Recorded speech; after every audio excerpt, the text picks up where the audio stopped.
Let me know. You are live.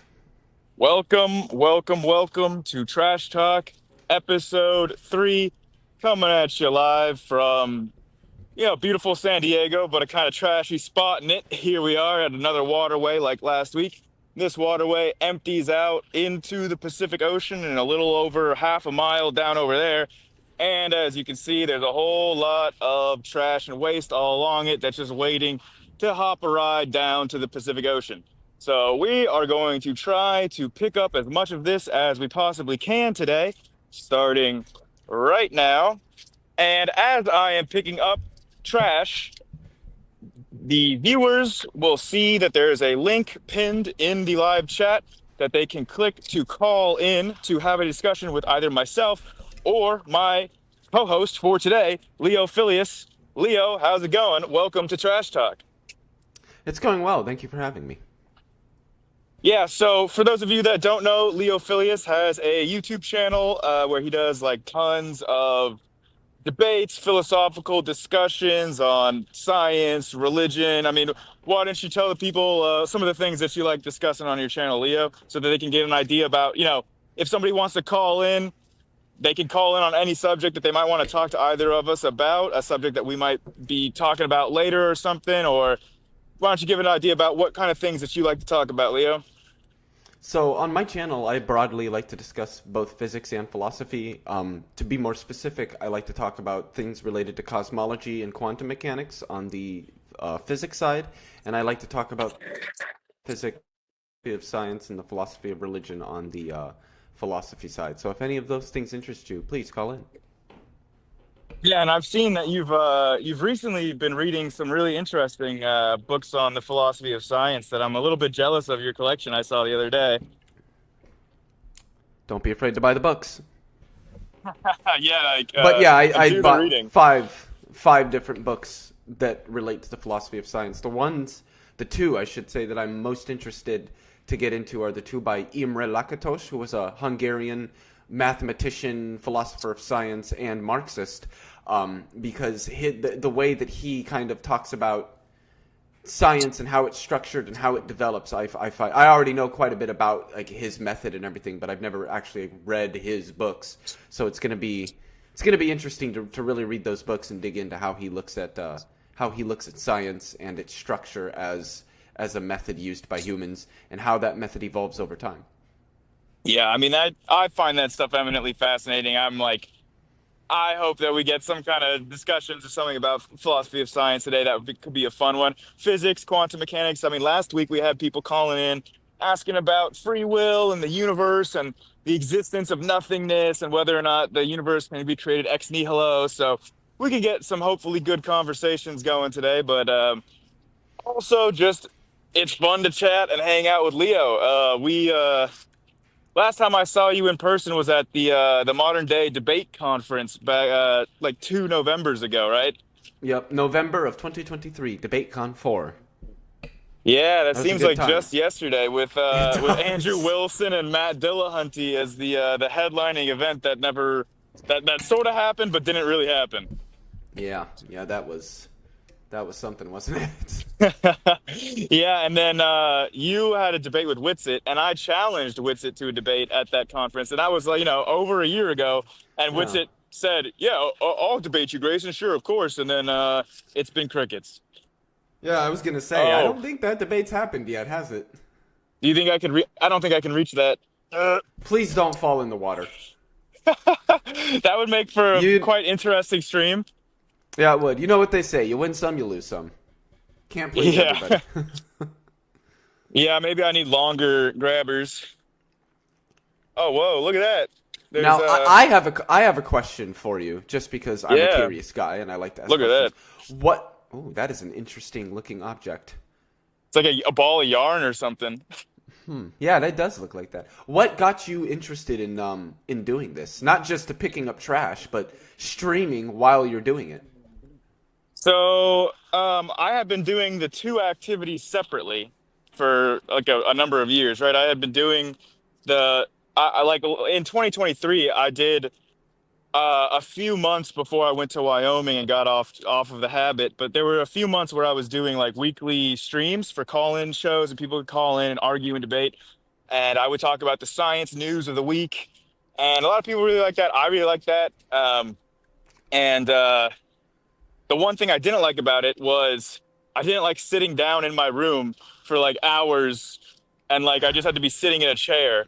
And I wanted to be like active while I was doing those types of streams. And then ever since college, I've been like sometimes I'll feel angsty on a weekend and I want to like do something, um, some exercise, something that feels like rewarding. And so I started this hobby in college of going out and picking up trash. And I really liked it as a hobby. It makes me feel good after I do it. Like your body is super exhausted, but you feel like you accomplished something. You made it, pretty your environment for some fish or something. I don't know, but it feels good. And Hmm. so then I figured, why not try to combine these two? I don't really see anybody else attempting anything like this. So I thought, it could be a really good way to both make the streams go like better and more enjoyable for me because I'm not just sitting in a chair the whole time, like feeling like I want to like run around and do something and jump out of the chair with my ADD brain. And then and at the same time, it really makes hold on, this one is being difficult. It really makes the picking up trash go a lot faster and more enjoyable too. It's like both of the exercises when combined become more fun and enjoyable. A super So far, exercise. yeah, like so far, like last week, or like the last 2 weeks I've done this. This is the third weekend I've done this, and the last two, it was like I was just shocked when 3 hours had already passed. I could not believe it, like that time had flown that fast. Oh, look at that, Is that a juicy! boot? That's a boot. It's a What single, the it's a single juicy boot. Wow. Goodbye. That's insane. I do have to say, I think this stream is a really really good idea, and I absolutely love the name Trash Talk. I think that's great. Yeah, yeah, that one that came about while like telling people about the stream and thinking about what I was going to call it, and then somebody actually suggested trash talk, and I was like, that is brilliant, man. That is really really good. Um, you should like take the person who came up with that out for dinner because it's just such a clever name. The thing is, it's interesting. The person that suggested it was a random stranger who helped me out on the side of the road whenever my car broke down and was like smoking on the side of the road. And he like Oh jeez. he invited me to his house to uh like have a like beer while he was like helping fix my car. And then that was the That's guy that ended up badass. suggesting. So I don't have that guy's information at all. He lives somewhere in Ah. the middle of Utah, and he was just an awesome stranger that helped came up with the name. So if you're listening to this right now, thank you, man. I appreciate you so much. You helped out with my car and my channel. So It's interesting the way that life plays out. There was somebody in the backstage. I was just about to add them, and they dropped. I don't know if they dropped of their own accord or not, but you are welcome to rejoin. yeah, I will just specify we are accepting callers. So basically, Leo and I right now are kind of like the co-hosts of a podcast, and we are happy to be those co-hosts the whole time. But at any time, if anyone wants to call in and interrupt what we're talking about, feel free. I mean, that's what makes these streams kind of fun is engaging with you all. So do not feel like you can't call in. The primary objective with the calls is just to help make the stream more entertaining, both for the viewers, but primarily for me while I'm picking up this trash. So if you think that you can, you know, have something interesting to talk about that'll take my mind off of the physical monotony of what my body is doing, then please do not hesitate to call in.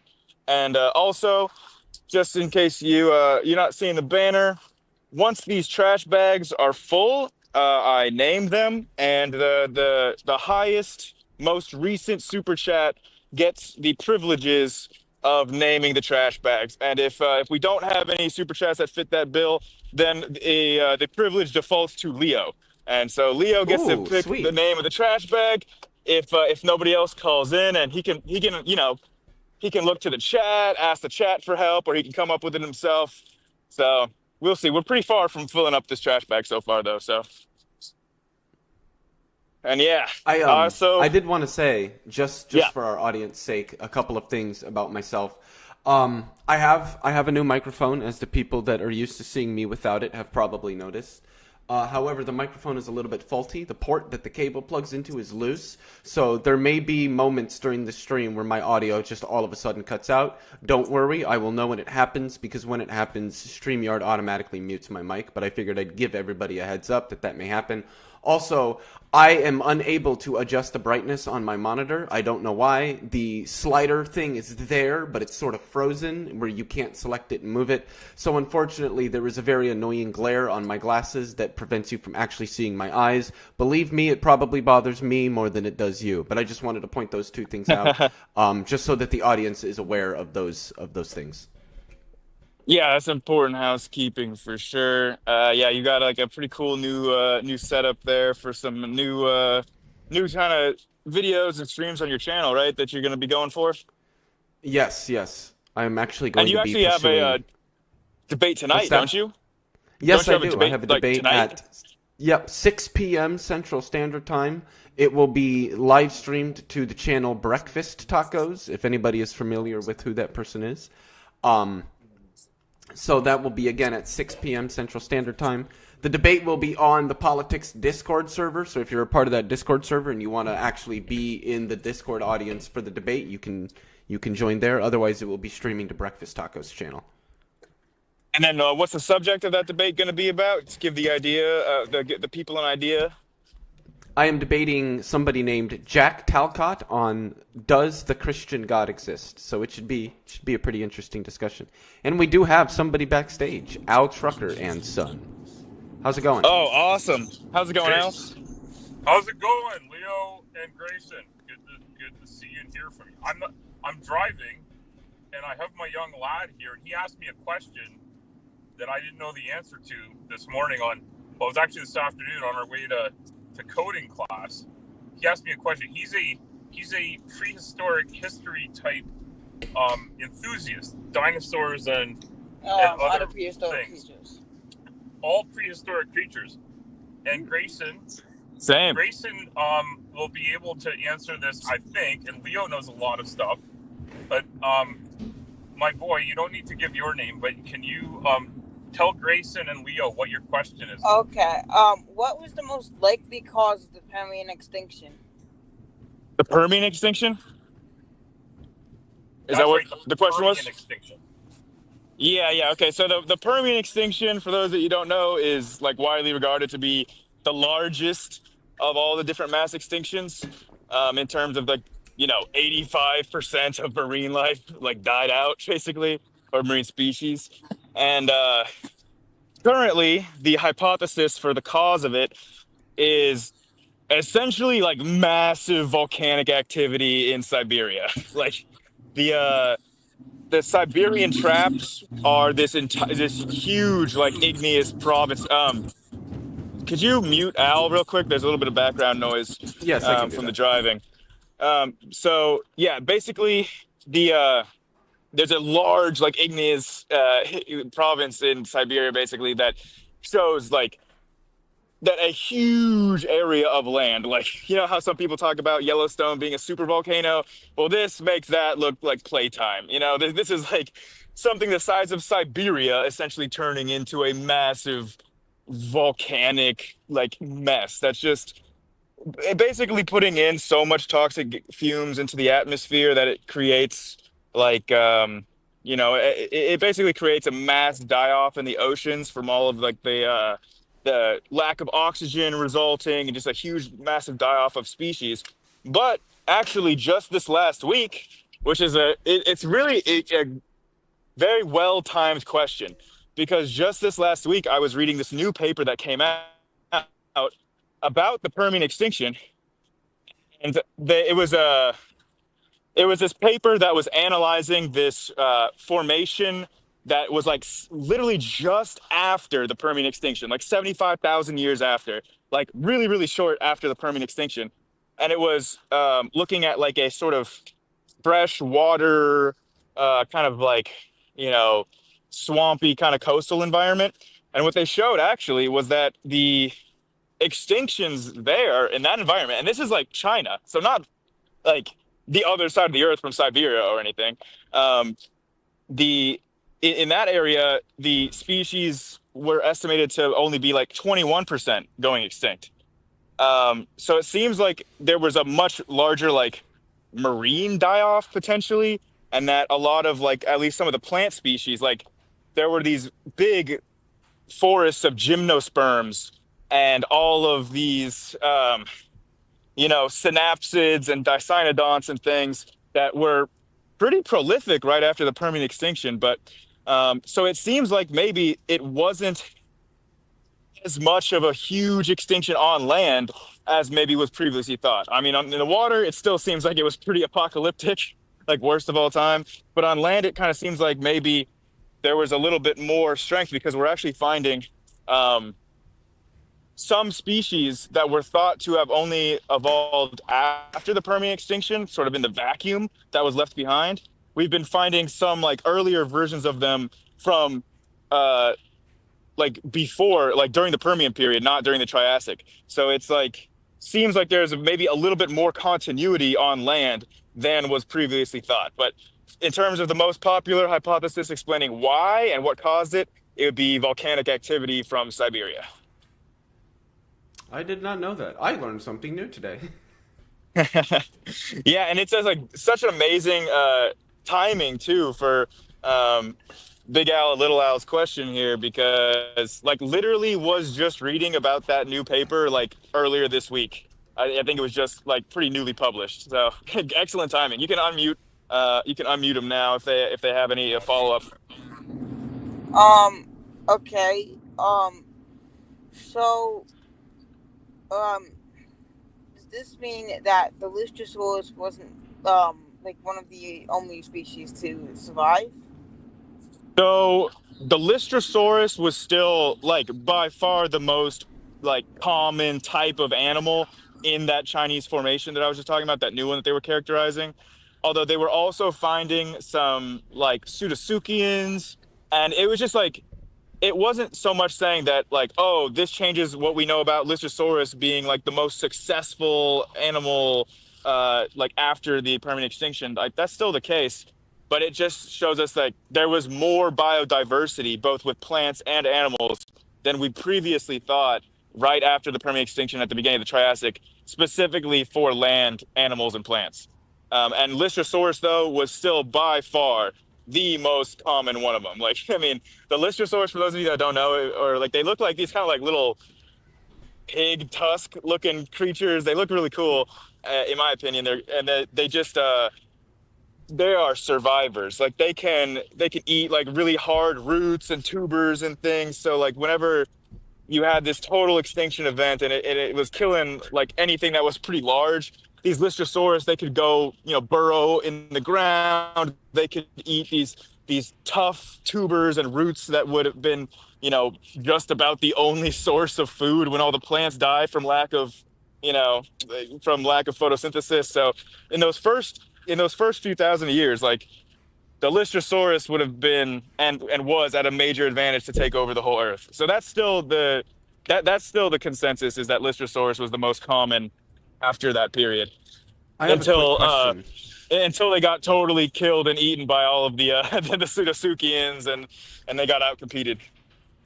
What is the estimated time period for the Permian extinction? How long ago did that happen? Oof. That's a good question. It's like 200 and 275, 250, somewhere around there. I don't know exactly. Without million, my I'm computer assuming in front of me. 275, 250 million years. Yeah. Okay. But that's just I'm kind of trying to recall based on guesstimate. If I remember correctly, I think it's 250 million. Okay. Awesome. So I was in the ballpark. My understanding of things like paleontology and geology that's related to it is very lax. So, well, I'm curious about why you think that is, Leo. Are you just like more naturally are interested in physics rather than dinosaurs? I mean, I don't know. I think so. Yeah, physics. I really don't know much about like paleo. I know a little bit about like the very basics of geology and stuff like that, but more advanced geology, paleontology, phylogeny, these areas I am completely ignorant So of. Completely I will ignorant. say, um, Dr. Dino, friend of the channel, he shared with me this lecture series on Dinosauria from Thomas Holtz, like literally the world's leading expert in tyrannosaurs, like one of the biggest, like most prolific paleontologists in the world today. And he has an entire like semester long lecture on a semester long class all on YouTube for free about paleontology and just Dinosauria as a group, and just going into all the details about all the cool dinosaurs. And I've been making my way through that series, and it's been great. So I would just say, I'll send you a link to that if you don't already. And I think that your son there, I mean, I think that he would enjoy it. I mean, it's like it's not like a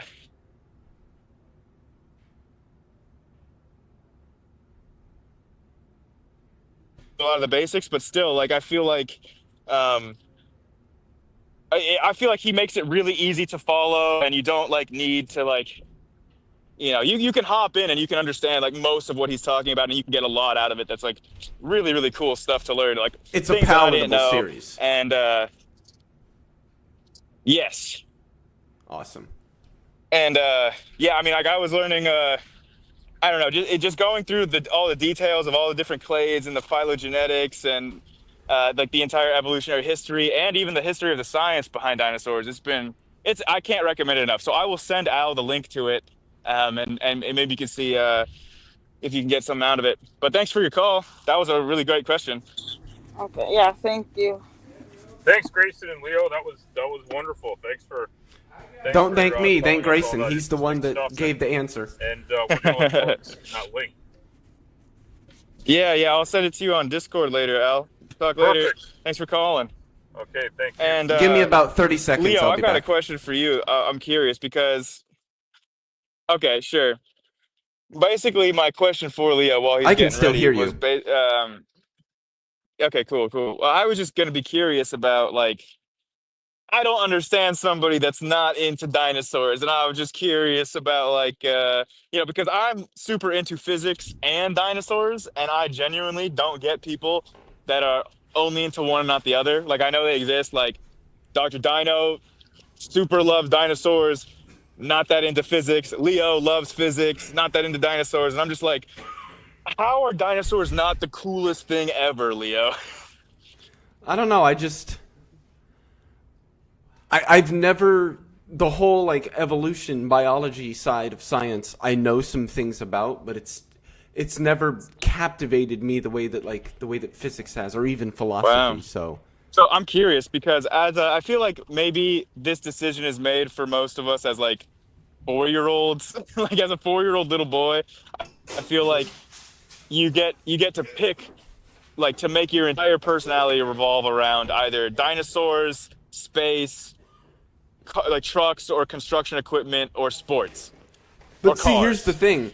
I am a huge diesel nut. Like, if you put a Cummins engine in front of me, I could probably have it torn down and put back together in a day, maybe a day and a half. So I like big trucks and train. I'm autistic, so of course I love trains. I've loved trains since I was old enough to know what trains were. Big into like I said, diesel nut. Big into diesel power sports. Like drag racing, diesel pickups, sled pulls, all that kind of stuff. So I like a lot of that stuff. That probably has something to do with having grown up in rural Iowa and being involved in the agriculture industry and being around trucks and tractors for a large portion of my life. But I think evolution is interesting, and I do like learning various aspects of evolution, but I don't think I'll ever understand biology the way that I understand physics.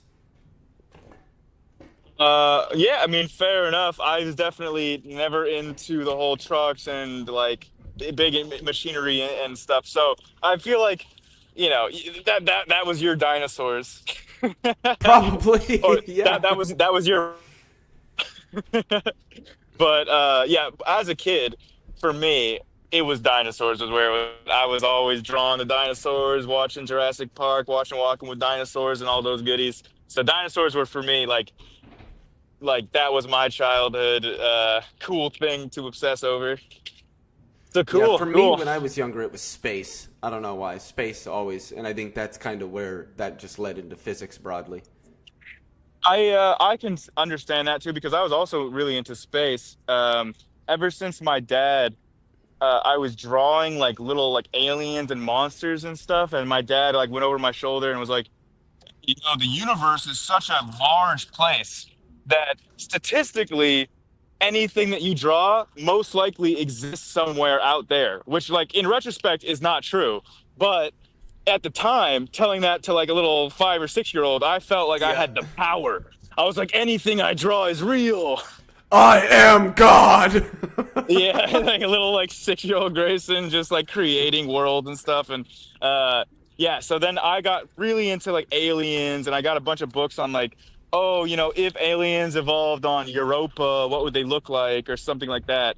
But I don't think I ever got as much into space without the aliens being like the main draw for me. I guess I like the Yep. monsters, like the dinosaurs, these big monsters, you know, the aliens are these monsters. Maybe I'm just a monster guy. Yeah, I feel like with kids, you either go down the dinosaur route or you go down the space route, and sometimes Yeah. people will go down both. Yeah, I kind of went down both in a way to where like you know, I've gone back and forth about thinking about wanting to study biology or wanting to study physics, Yeah, you've and got I a still go bachelor's back and degree forth. in like, don't you have like a bachelor's Biochemistry. degree in biochemistry? Okay, I knew it was something like Yeah. that. I was about to say molecular biology, but I mean, they're essentially the same thing. yeah, yeah, very closely related.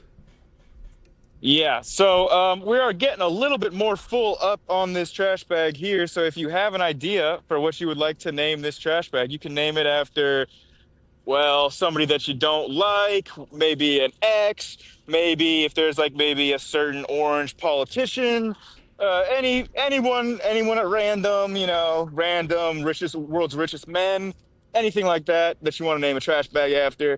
Go ahead and super chat that in with a suggestion and we will write it down on the trash bag. Quick question, Grayson. Do you find Elon Musk entirely uncharismatic? Yes. Okay, I just wanted to make sure I wasn't the only one who thought that, like, when this guy speaks, I just want to get up and leave the room. Like, I just so uncharismatic, particularly as compared to Trump. Because I'll hand it to Trump. The guy can work a crowd, obviously. So But he's like a Musk comedian. Musk just,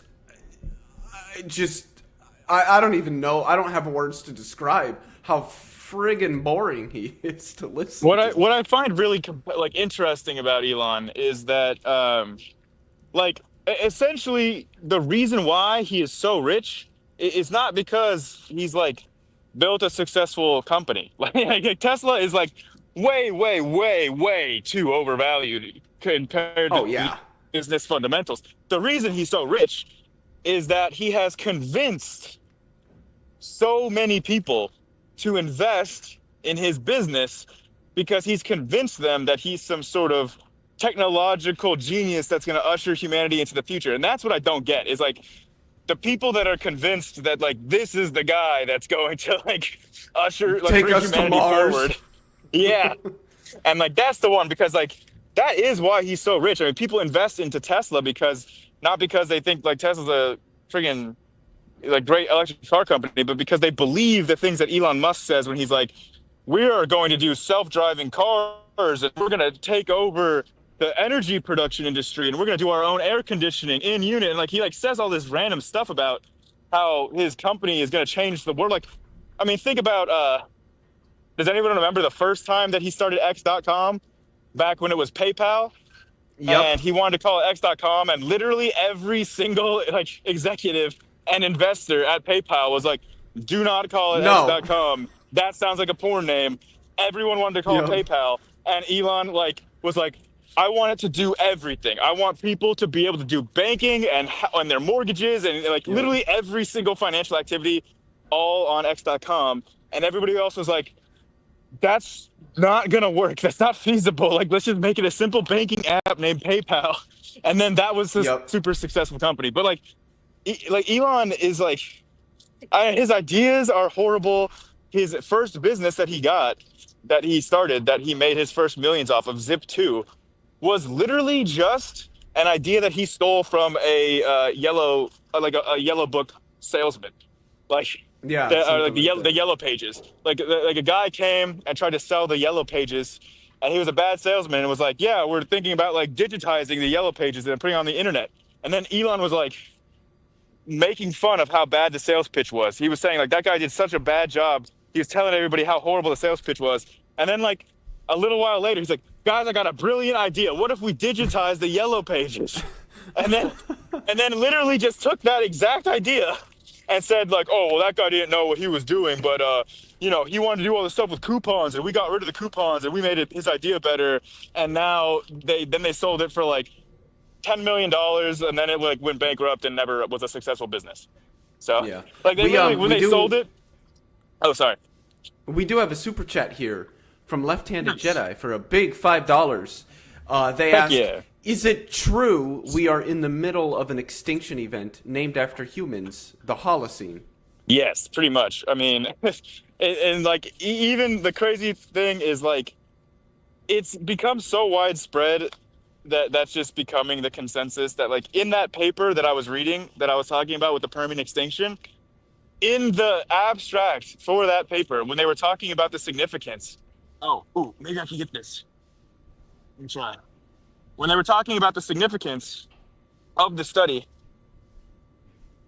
yes, they were like they said this will help us to study the extinction dynamics that would be relevant for the current mass extinction that we're like, they're like even just talking about like this will help us to like further prepare for the current mass extinction that we're in right now.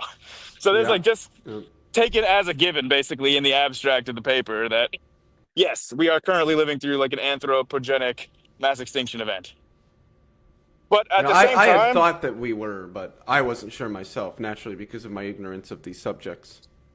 I would say like this is not that uncommon, I would say, in the history of life on Earth when you have like a big radical change in the sort of creation of a new niche of organisms. Like the one I was thinking of is the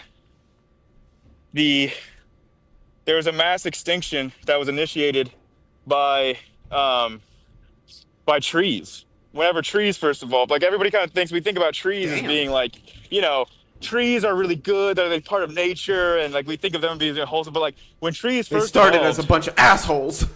no, like Coming in hot.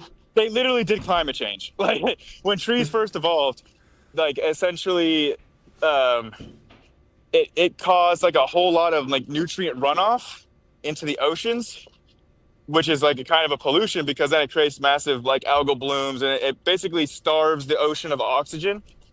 And so like whenever trees first evolved, it caused like a mass die off in the oceans. Jesus. Because and then you can go back and think about things that we consider to be currently like, you know, extremely necessary for life and like literally just associated with being life-giving, like oxygen, like Hmm. and then you think about well, oxygen began as a pollutant. Like it was like Yeah. it was toxic, and the cyanobacteria that started creating oxygen literally caused a mass extinction event because like everything would die with the oxygen in the air, and then like eventually life on Earth adapted to it. So it's like we have seen time and time again these organisms that introduce these massive changes, like introducing oxygen or the creation of wood for trees and things like that. And it usually leads to some sort of mass extinction or die off of like the current regime. Um, Hmm. and like, I'm not trying to say that, oh, it's not bad that like humans are causing mass extinctions because it's happened before. Like, that's not the point I'm making. I'm just saying, like, there is utility in understanding the dynamics of mass extinctions because it has happened before, just like it's happening right now. And like, Yeah. you know, I don't think it's a good thing for like these species to die off, even if like, of course, I do think like eventually nature will recover because, it always does. But that doesn't mean that we shouldn't avoid the massive suffering and dying of like billions. Yeah, yeah, for sure. One thing that I don't know if it's true, but a thought that I've always had is this idea that once life gets started and it gets established on a planet, Yeah. it's very hard to get rid of. Oh yes. Because also, and you might not be aware of this. Do you know about the deep biota, like inside the interior of the Earth? No, but if there's life deep in the interior of the Earth, I'm gonna be honest, I would not be surprised at all. So it's like, I mean, it's still like in the lithosphere. It's not like in the mantle or anything, but like Yeah, yeah. it is so deep in the Earth that it would be essentially immune to most mass extinction. Like if there's a gamma ray burst or something that wiped out all life on the surface, like it's still going to survive down there. And you know what is the crazy thing, Leo? Is that Was that a croc? Did you just pick up a croc? no? Oh, no, a little flip flop, a little sandal. Okay. But you know what the crazy thing is, Leo, is that it's the majority of species on this planet that live in the Earth, not on the surface.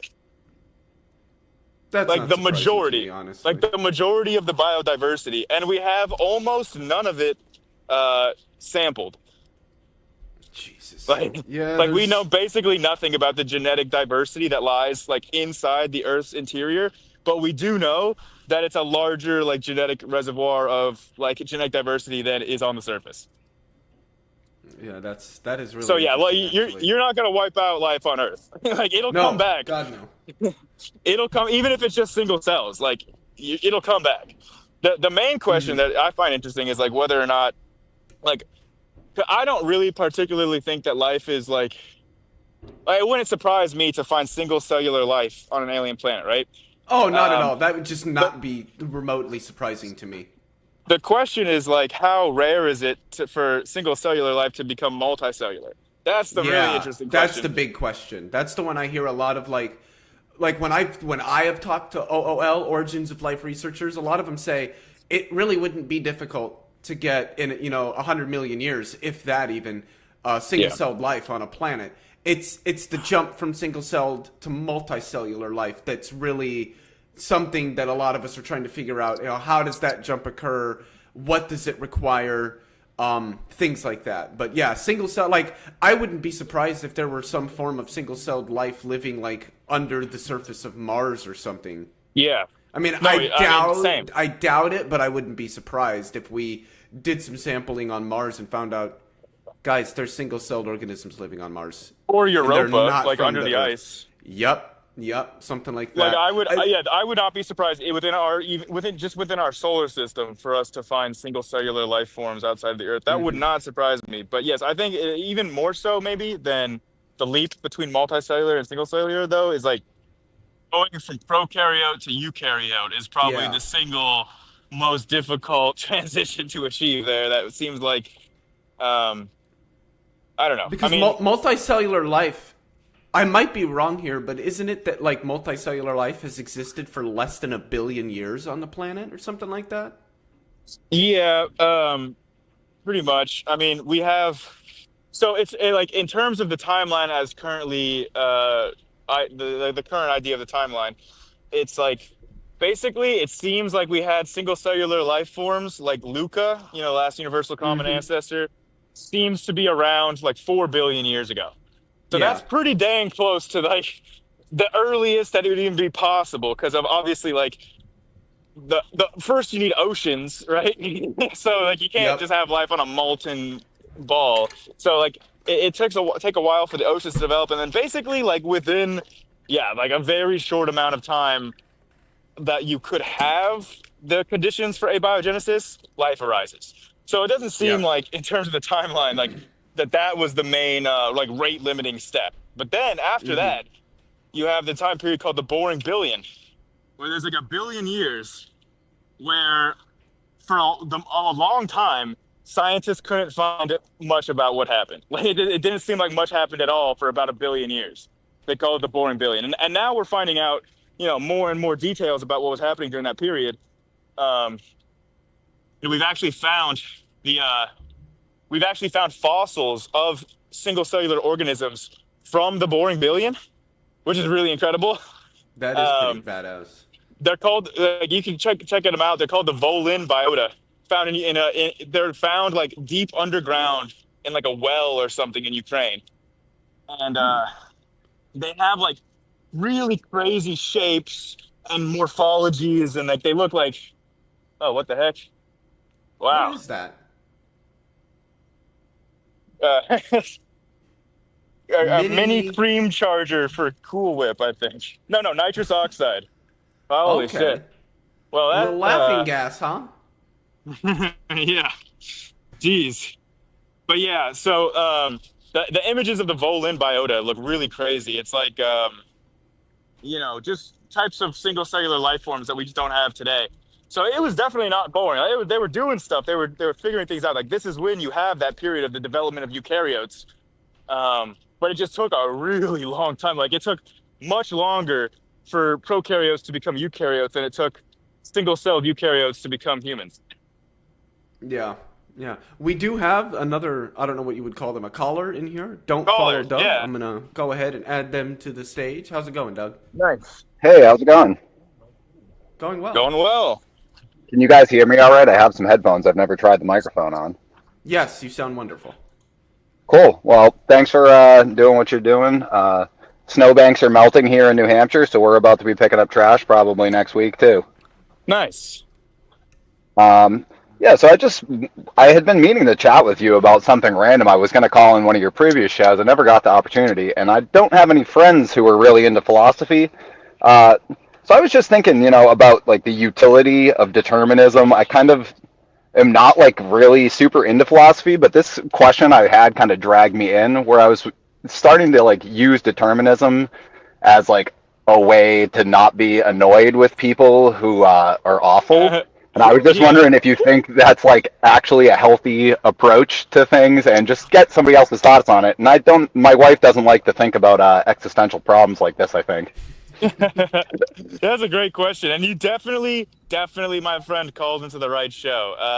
I think Leo definitely loves this type of question to think about. And by the way, as you were talking, this trash bag's getting pretty full here, so I'm gonna go ahead and shutter this one. And I think Left-Handed Jedi got the naming rights, right, Leo?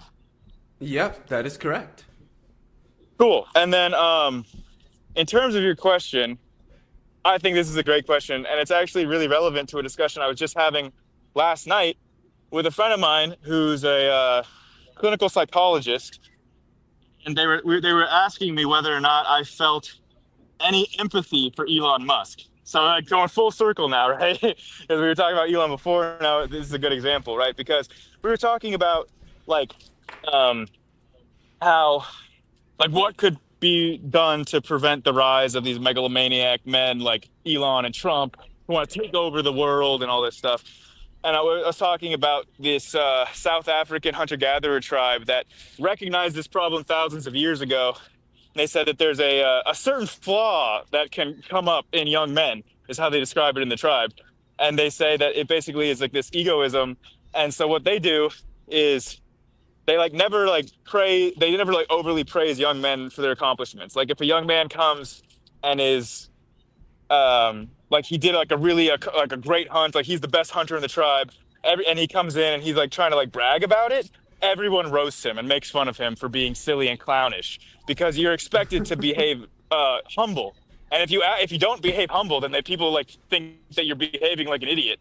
And so that is an interesting cultural adaptation. But I was talking to her about this, and she was saying like, she doesn't really think that explains much of the people like Trump or Elon, because like she's like, I could see a lot of horrible, like social ramifications of behaving like that. But she was saying that what she sees in like somebody like Trump or Elon is a common thread of like them having terrible childhoods.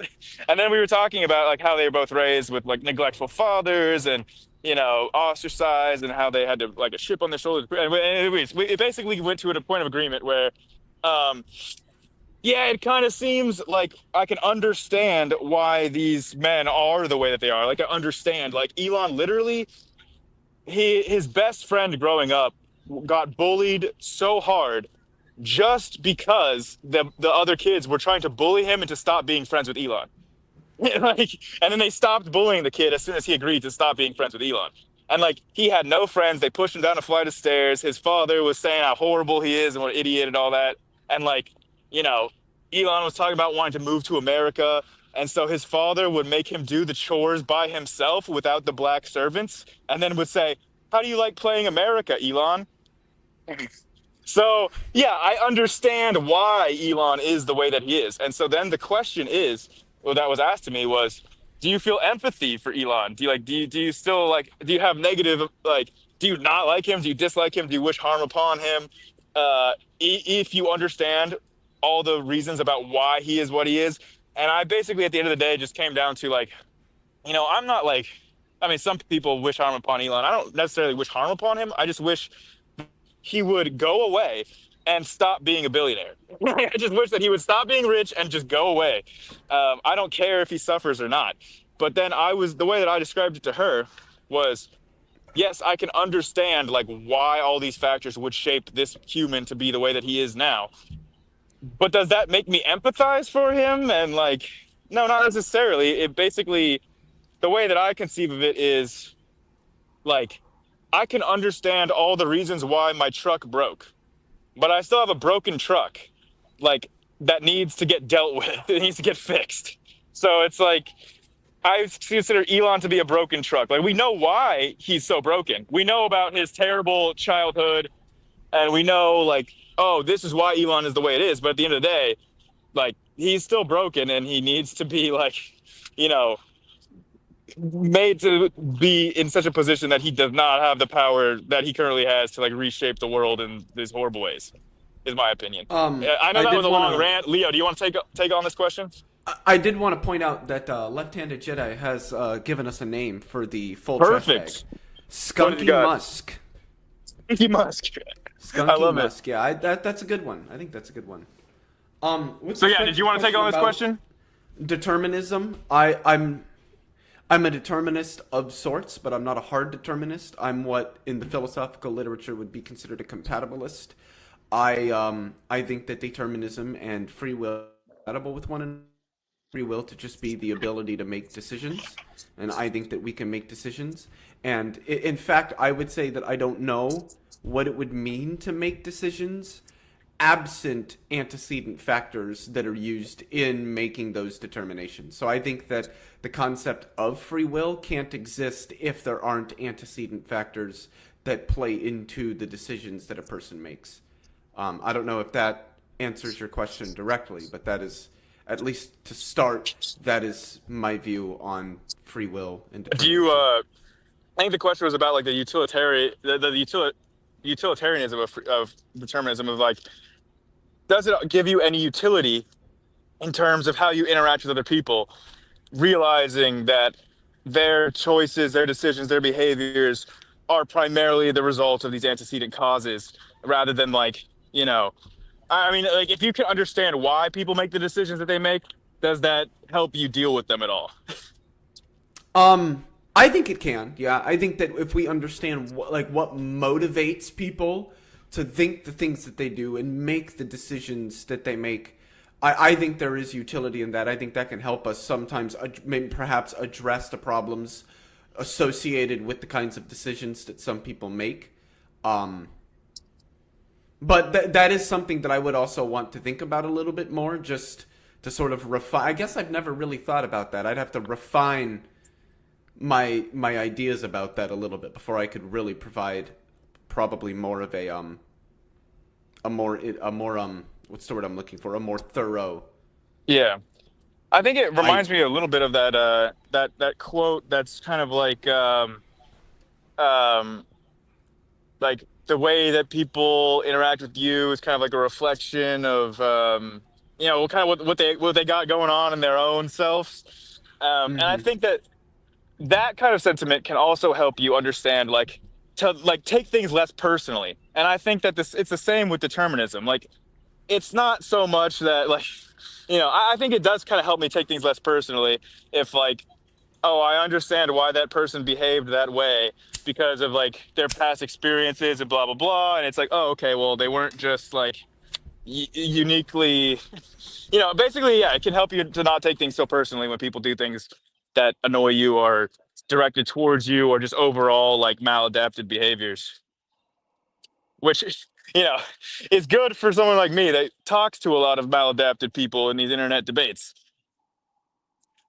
I can agree with that. Like, there's times I've been patient with people, or so I was one of my best friend's fathers, who I would also consider my best friend, had an accident a few years ago and was taking steroids as a result of that accident, and I was helping him out with a lot of things, driving to appointments, helping him with things that needed done around the house because of the accident that he went through, not having the ability to drive for a while there and not being able to carry out some tasks. So I was there helping, and there would be times where I might mess up or do something that he didn't want done, and he wouldn't like freak out on me, but would have a little bit more aggression than he normally would, which didn't bother me because I understood that was him taking steroids. When you take steroids, sometimes, and this isn't like steroids for lifting, this would be like medical steroids that, Yeah. to help overcome the things that are going on in his body. And so I understood that's a reaction because he's taking steroids, not a legitimate or a genuine reaction of him as a person. And he would even be like, I'm sorry that I came at you like that. It's the steroid. And I would always tell him,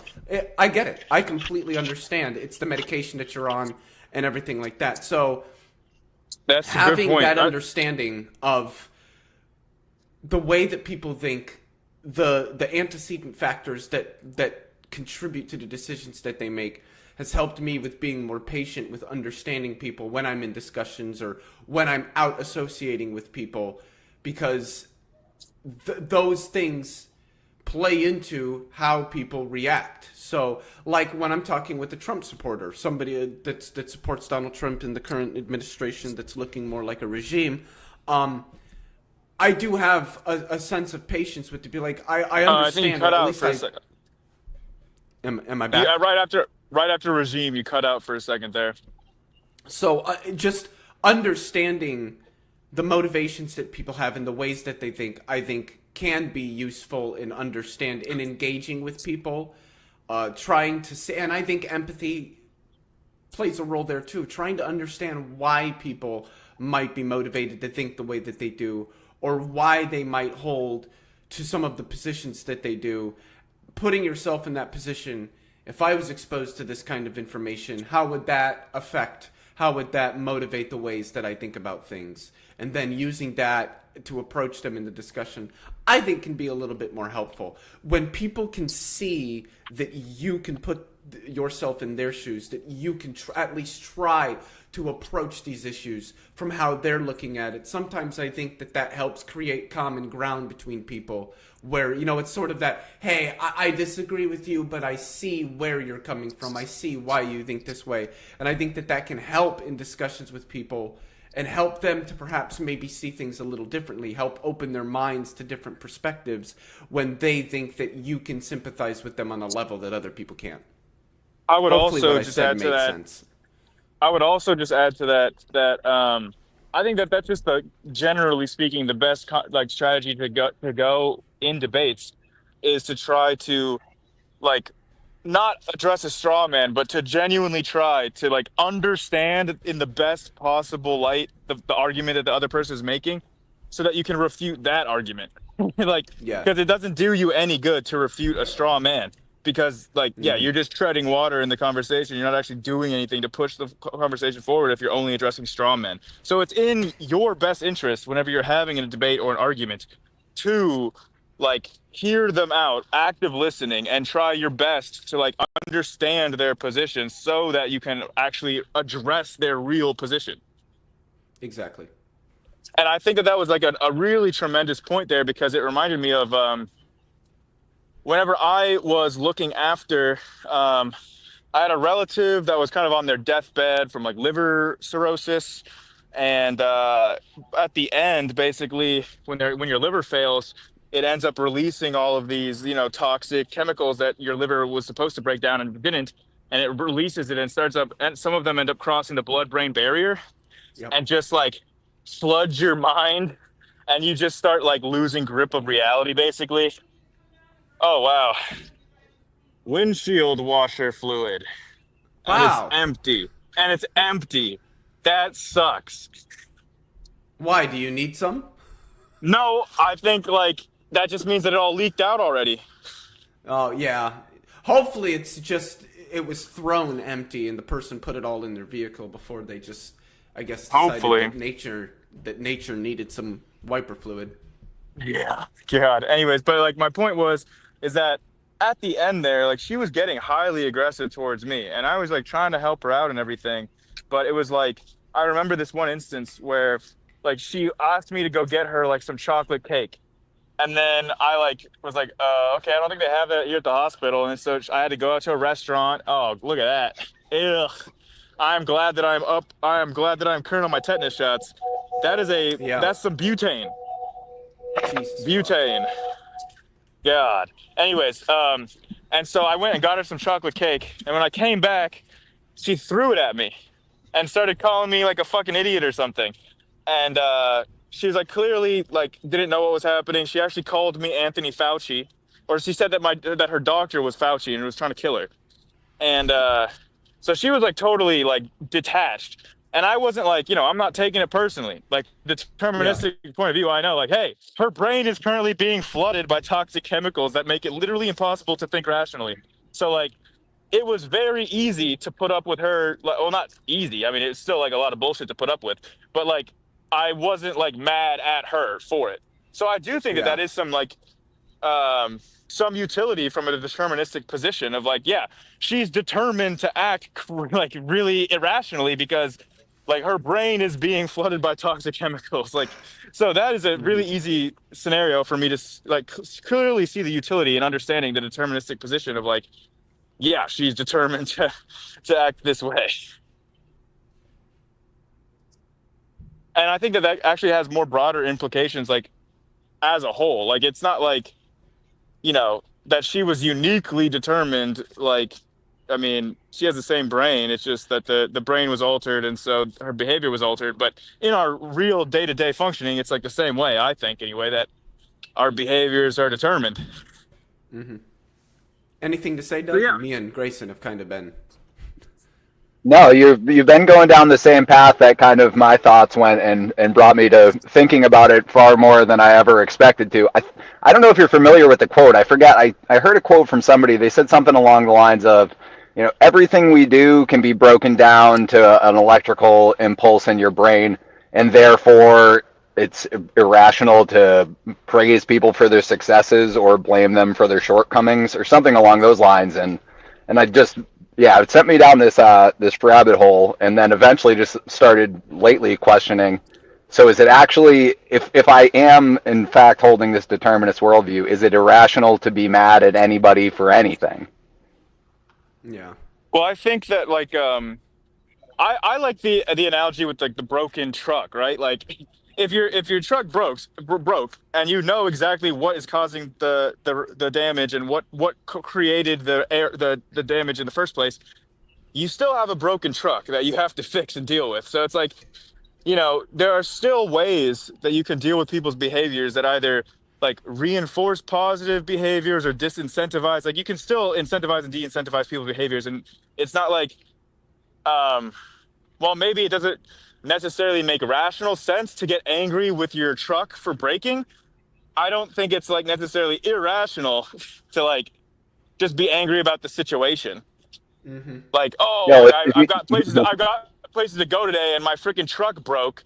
It's not like I'm personally mad at my truck, like in a way that I'm like, oh, this truck had a moral feeling and whatever. It's just like, no, I just like am mad at the general situation, and I don't think it's like to, you know, necessarily to like just be pissed once in a while if something like that goes on, but it's like recognizing that, hey, like the more important thing is that you fix the truck, not that you just like try to punish the truck for being broken. Yeah. Yeah. Grayson, how do you feel about having two callers in at the same time? I don't know how you. Usually I like to go one on one. So, but Okay. I do Okay. think that we addressed this call pretty well, Doug. Don't you think? Do you have any other points that you're curious about, or are you okay with us moving to the next caller?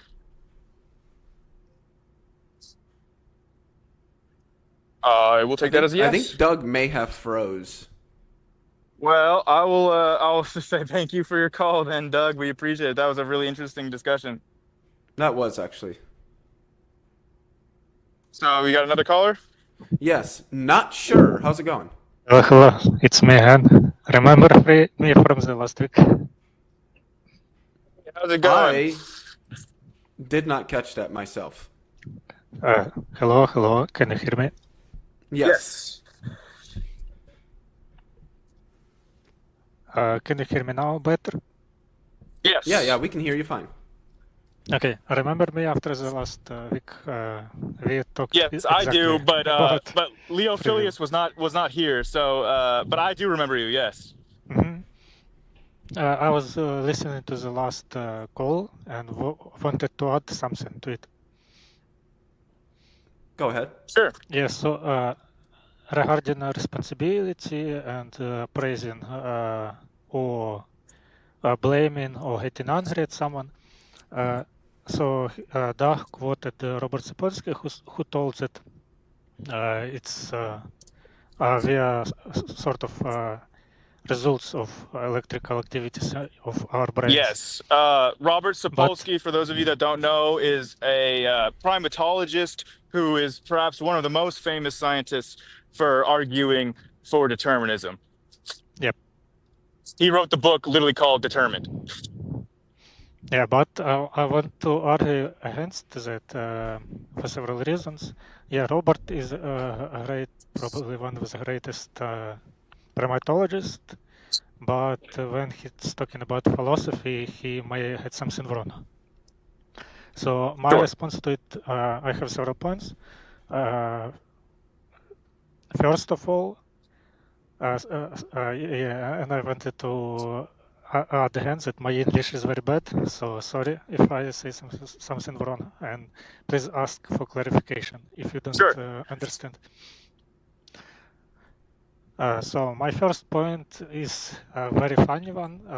For example, if someone tells you that someone is doing something bad and tells you it was determined that I will do it, I'm not responsible, then your natural response will be fist in his face and say, this was also determined.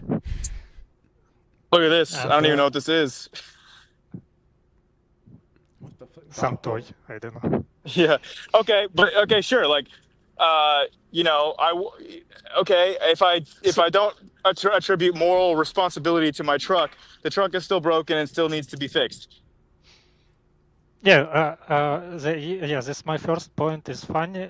It's not completely debunks the point, and also regarding this, it's more about responses to the people who doing bad things and getting praised or get in jail.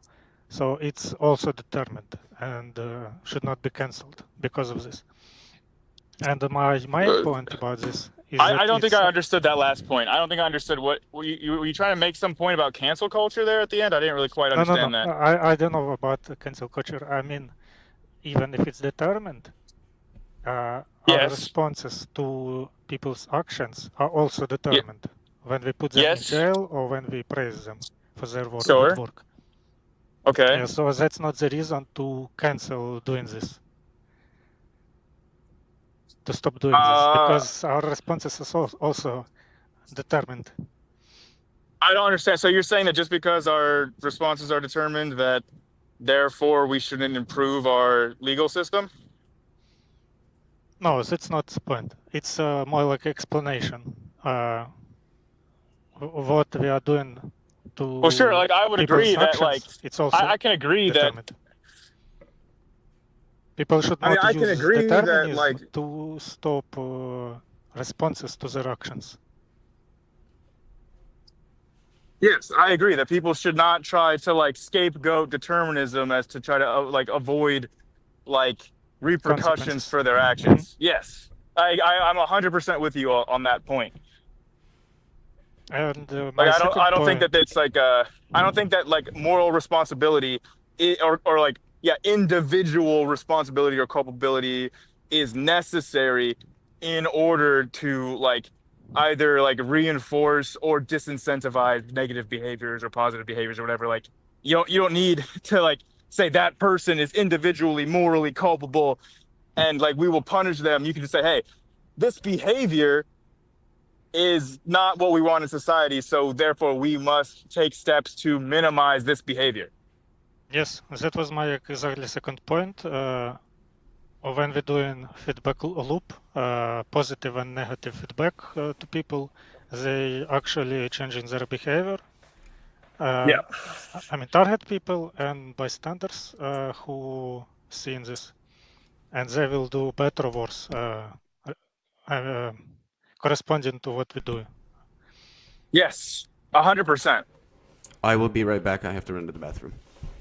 All right, sounds good. So I'm 100% so far agreeing with you to the point that I think I understand your point, and I pretty much agree with it. Yep. And in the sorry, I forgot the term. It's the Haim theory or theory of Haims. What was that? How it's called? Mathematical theory of Haims or Haim theory? I don't know what word you're saying. I'm sorry.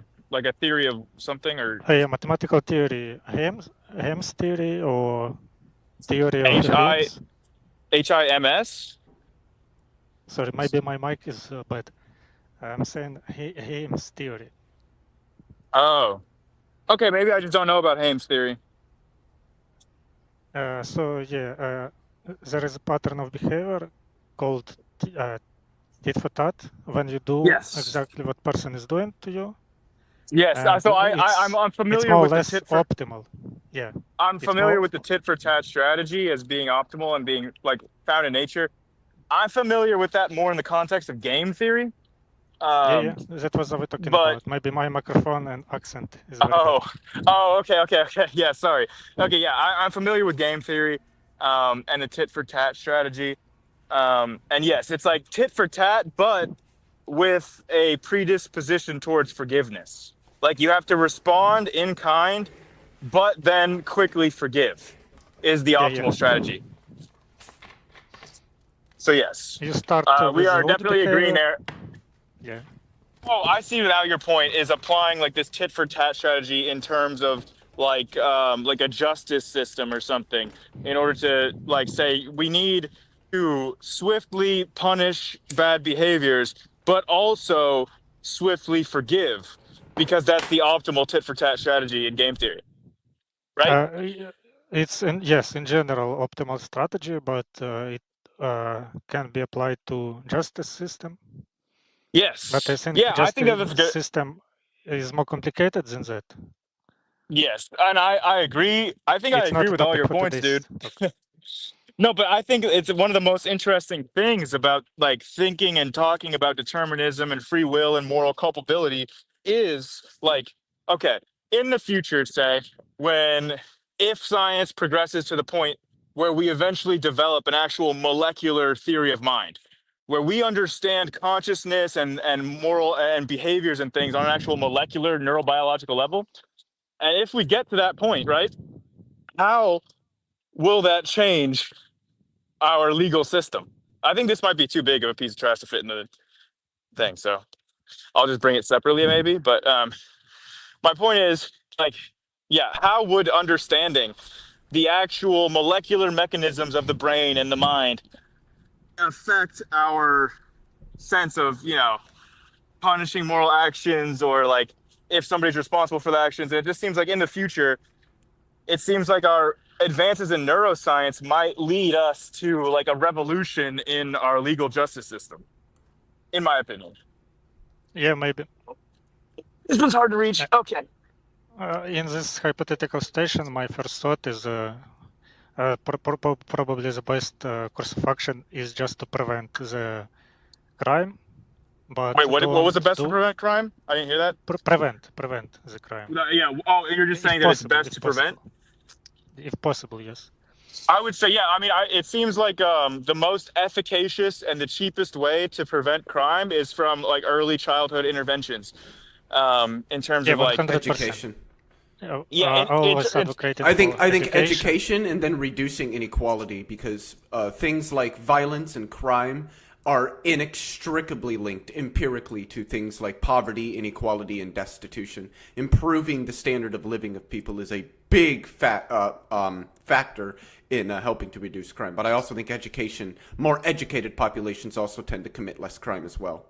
Yes, but I'm just talking in terms of like where you get the most bang for your buck, right? If you're trying to spend the minimal amount of money for the maximal amount of impact, virtually every study shows that for any sort of behavioral intervention that you're trying, it's always you get the most money from early childhood interventions, because that's when most of these like patterns about who people are form is like before they're 6, and that's where you can get like, you know, a small amount of investment into making people like tend towards less criminal like tendencies.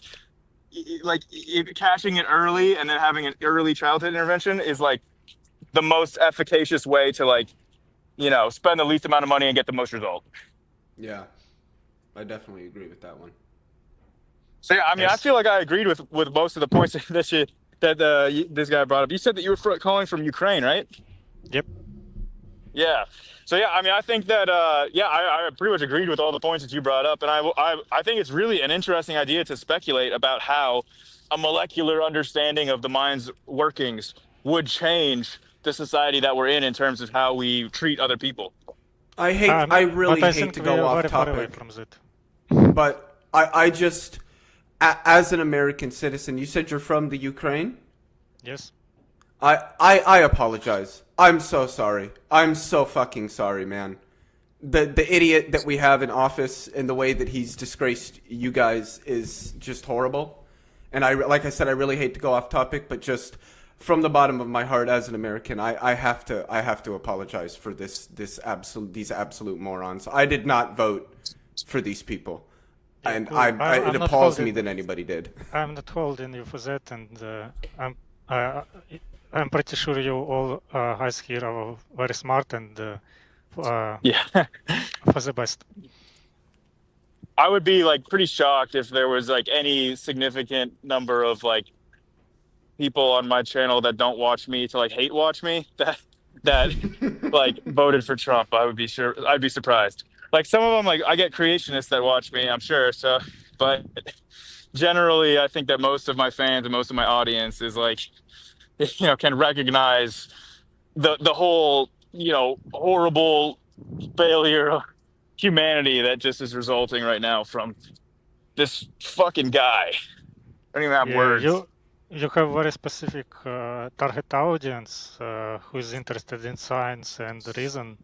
So I don't think we can reach the other half on your channel.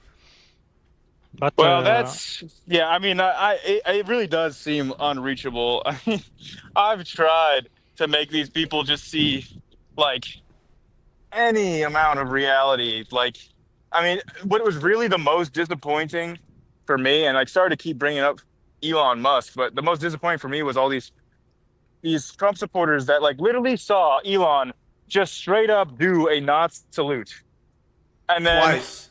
Yeah, twice. A full-on Sieg Heil, and then they say, "Oh, well, he was just like pointing." Like they just say, "Oh, that's spurging out. He's autistic, man." Yeah, they say that's just a thing that autistic people do, and he wasn't actually doing a Nazi salute. And then Grayson, have you ever seen me shake hands? Wait, and then in the same breath, then they will say that Ukraine is full of Nazis, and that we just have to like denazify Ukraine. It's like, dude, like you literally have Elon doing a Nazi salute, and then it just is so baffling. It's like, what reality are these people fucking living in? That's a good question. If you're on the topic, I can maybe add to something to that. I think it's may turn very badly because you know Trump or Putin invented this problem that we like having. Nazis, but it's of course fake, and it was one of the reasons why he invaded. I mean, fake reasons. Yeah. So I think he may use Elon as a reason to or against NATO.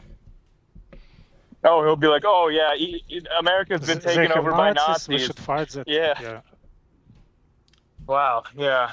I mean, it'll be interesting to see because like right now, I don't really see like Trump really, really wants the war to end. And Putin doesn't seem He like wants the to have any peace. motivation for the war to end. Like it's finally going. It's the first Ukrainians have time the where most it's like, motivation to end it. yeah, like they don't want to end it on like Putin's terms. Like, I mean, And the way not that just Putin wants that. to end it We is don't. with like, Yeah. Yes. And not just that. The most important thing to not continue it after the ceasefire or after the Trump's term. not to. Sorry, you cut off a little bit. You said not to continue after. Yeah. So it's not repeats again after ceasefire or after Trump's term. Oh yes, yes. So to make sure that like yeah, he doesn't just like take a break and then resume a little while later. Yeah. Oh, do you think I can make it over here? Yeah. Nice. Yeah, no, I agree. But like right now, it's like Trump has a big motivation to end the war, right? Like he really wants a win. He wants to distract everybody from the tariffs. If he could just get a win and he could make pace, and he's like, oh, I'm a big deal maker, it would lower inflation because he would lift the sanctions on Russian oil. And like he really, really wants this to happen. Putin, though, like he needs like Putin is basically saying, you know, what are you going to give me? If I help you out and I give you a good press and I end this war for you, what are you going to give me to sweeten the offer? And it's like, so now it's just like, well, how is Trump going to screw over Ukraine to give Putin enough of a sweet deal to where he can agree to end the war and make Trump look good? And I don't think that Trump even cares about if Putin just resumes his invasion after Trump's presidency, Trump will just chalk that up for a win that he's so great. So I think Trump would be happy with that. Yeah, you're mostly correct. From what I can tell, and based on quotes from Trump and Putin, so Trump wants, or he is fine of Putin taking completely of Ukraine. He told that Ukraine will lose anyway, even with the support. So he don't even want to bother with support. And Putin's conditions are completely, I mean, even for ceasefire, is to completely delimitarize Ukraine and change the how it's called? Change the government. Yeah, he wants to do regime change and get Zelensky out of there. But Yeah, even like but Trump wants to do that too. Trump also wants yeah. to get Zelensky out of there. Yeah, but I think while they're doing it, they turning people's opinion in the opposite way. So we had Zelensky gradually losing support. I mean, Support, yeah. it's not low, but it's not 100%. But It's when it's the exact same thing that happened in Canada. As soon as Trump started interfering, the politician that was losing popularity, once they start fighting against Trump's bullying, they get more popular. Yeah, exactly. So after that fighting and argument in the Oval Office, Zelensky started to gain more and more popularity again. I would just like to pause for a second to look at this beautiful poetic image of new, fresh, green life growing out of a pair of dirty undies. There's plenty of fertilizer there for it, don't you suppose? Like this is a beautiful metaphor, and it's in the trash now. When's that bag gonna get full? Because we do have somebody that gave a name for it. It's getting pretty dang heavy. It's not full right now, but it's getting like there's a lot of weight in this bag. I might have to just wrap this one up to make it easier to carry to the dumpster. Because for I'll wrap this one up. For $4.99, don't follow Doug said, phone died, but thanks for the thoughts. Potential name, Ye Old Smelly Bag. Ye Old Smelly Bag. That is you. Nice. Cool. Okay, cool. We went off topic. I forgot to add more points to my original topic. Sure, go Yeah, ahead. that's my bad. Yeah, some people. No, it's fine. It's important to raise these topics also. Many people, when talking about determinism, free will, talking sometimes raising like quantum mechanics shit into the brains, because somehow, as I think that if we have quantum mechanics or random processes in our brains, it means that we have free will. But Yeah. I think it's the stupidest Yes. reason ever, because Yeah. it makes even worse. It makes our brains to act not on reason, but randomly, Yeah, it's like without instead any of cause. see, when I hear that argument, and I've heard people make that argument, when I hear that argument, it's like it doesn't offer up space for free will. It offers up space to say, "Oh, so you're telling me that my brain is totally probabilistic?"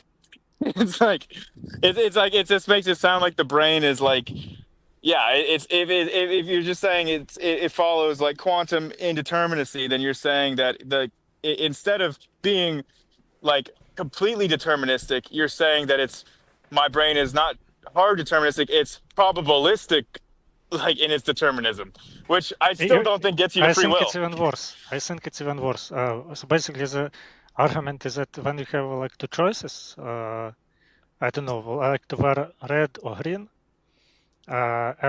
So when you make a decision, it's basically random.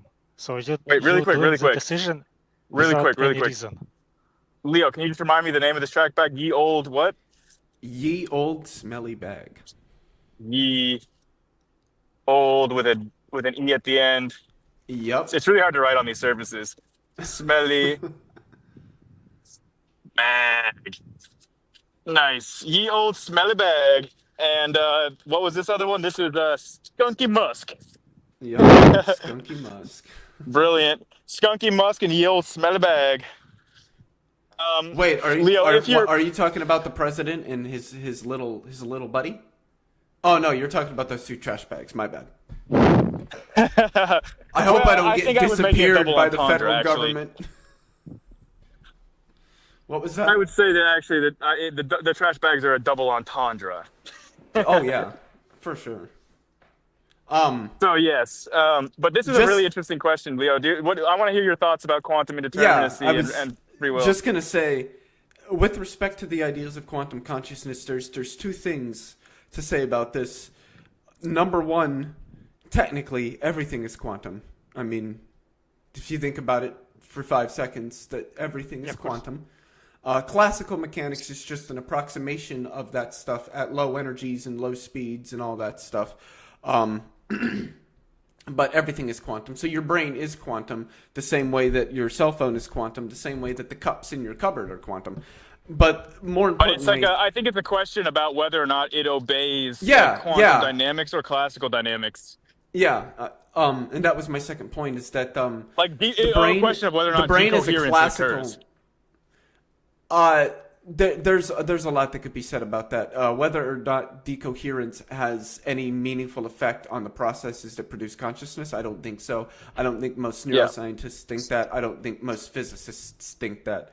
And that was the second point that I was going to make. I'm saying coherence is the process by which the quantum behaviors of things, like to leak out over larger amounts of the environment, such that at large scales it doesn't have these probabilistic quantum dynamics anymore. Yes. Because it's decohered. Yes. Yeah, that's what I'm saying, is that the brain is too large and too classical for quantum effects to have a direct effect on the processes that produce. Because for me, consciousness is not an object. Consciousness is not like a thing that you can point at and say, that's a consciousness. Consciousness isn't in a place in the brain. Consciousness is the process that the human nervous system does as the body metabolizes. So wait, I'm curious about this, because I have almost the same concept of you as consciousness being an activity, but when you say that it can't be localized in the brain, I don't understand that, because Whenever Well, I I'm not think saying of, it can't be localized in the brain. I'm just saying the brain isn't the only part of it. The brain is where does most of the work. But I mean, you have neurons in your gut, and they do play a part in your consciousness. I That don't part know if might be I go small, that far. but I don't know if I I necessarily go that partially, far. But because you real can quick, feel real when quick. you're hungry, when you eat Yes, something yes, or something but like that. I disagree with like I'm disagreeing that just because like uh I still think that the conscious experience of those sensations is generated in the brain, not elsewhere. But my oh, point, I the agree analogy with that I was that. going to bring up, that I often bring up, it's just one of my favorite go-to analogies for this is like a soccer game. A soccer game is an activity that that like a lot of the parts for the soccer game didn't originate on the field, but you can still say the soccer game occurs at the stadium. Of course. You know, Yep. so I still think that I'm consciousness not is saying occurring in consciousness the isn't brain. in the brain. I'm just saying consciousness isn't only in the brain. I don't know what it would I mean to think it say is only in the consciousness is brain. in the brain. I I still think think it that is only in the brain. I Like think the that the soccer game skin is plays a only part in in the arena. consciousness because you can't feel things if you don't have skin and nerves on it. So I think that plays I a think part you in can. consciousness. I think your eyes play a part in consciousness. I think your You ears definitely play a part in consciousness. you can have all of those experiences without any of those parts, just from I like I don't think so. falsely generated neural activity.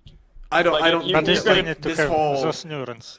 Cartesian demon making the brain do stuff. I don't think that making the brain feel like it's hearing things would provide for nearly as rich an experience as actually hearing things.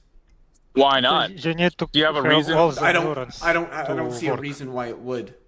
And just Because it's from because it's an talking and identical hearing process. certain things in neuroscience is that they're actually not identical processes. That's why your dreams Well, what would don't be that? What would be feel unidentical?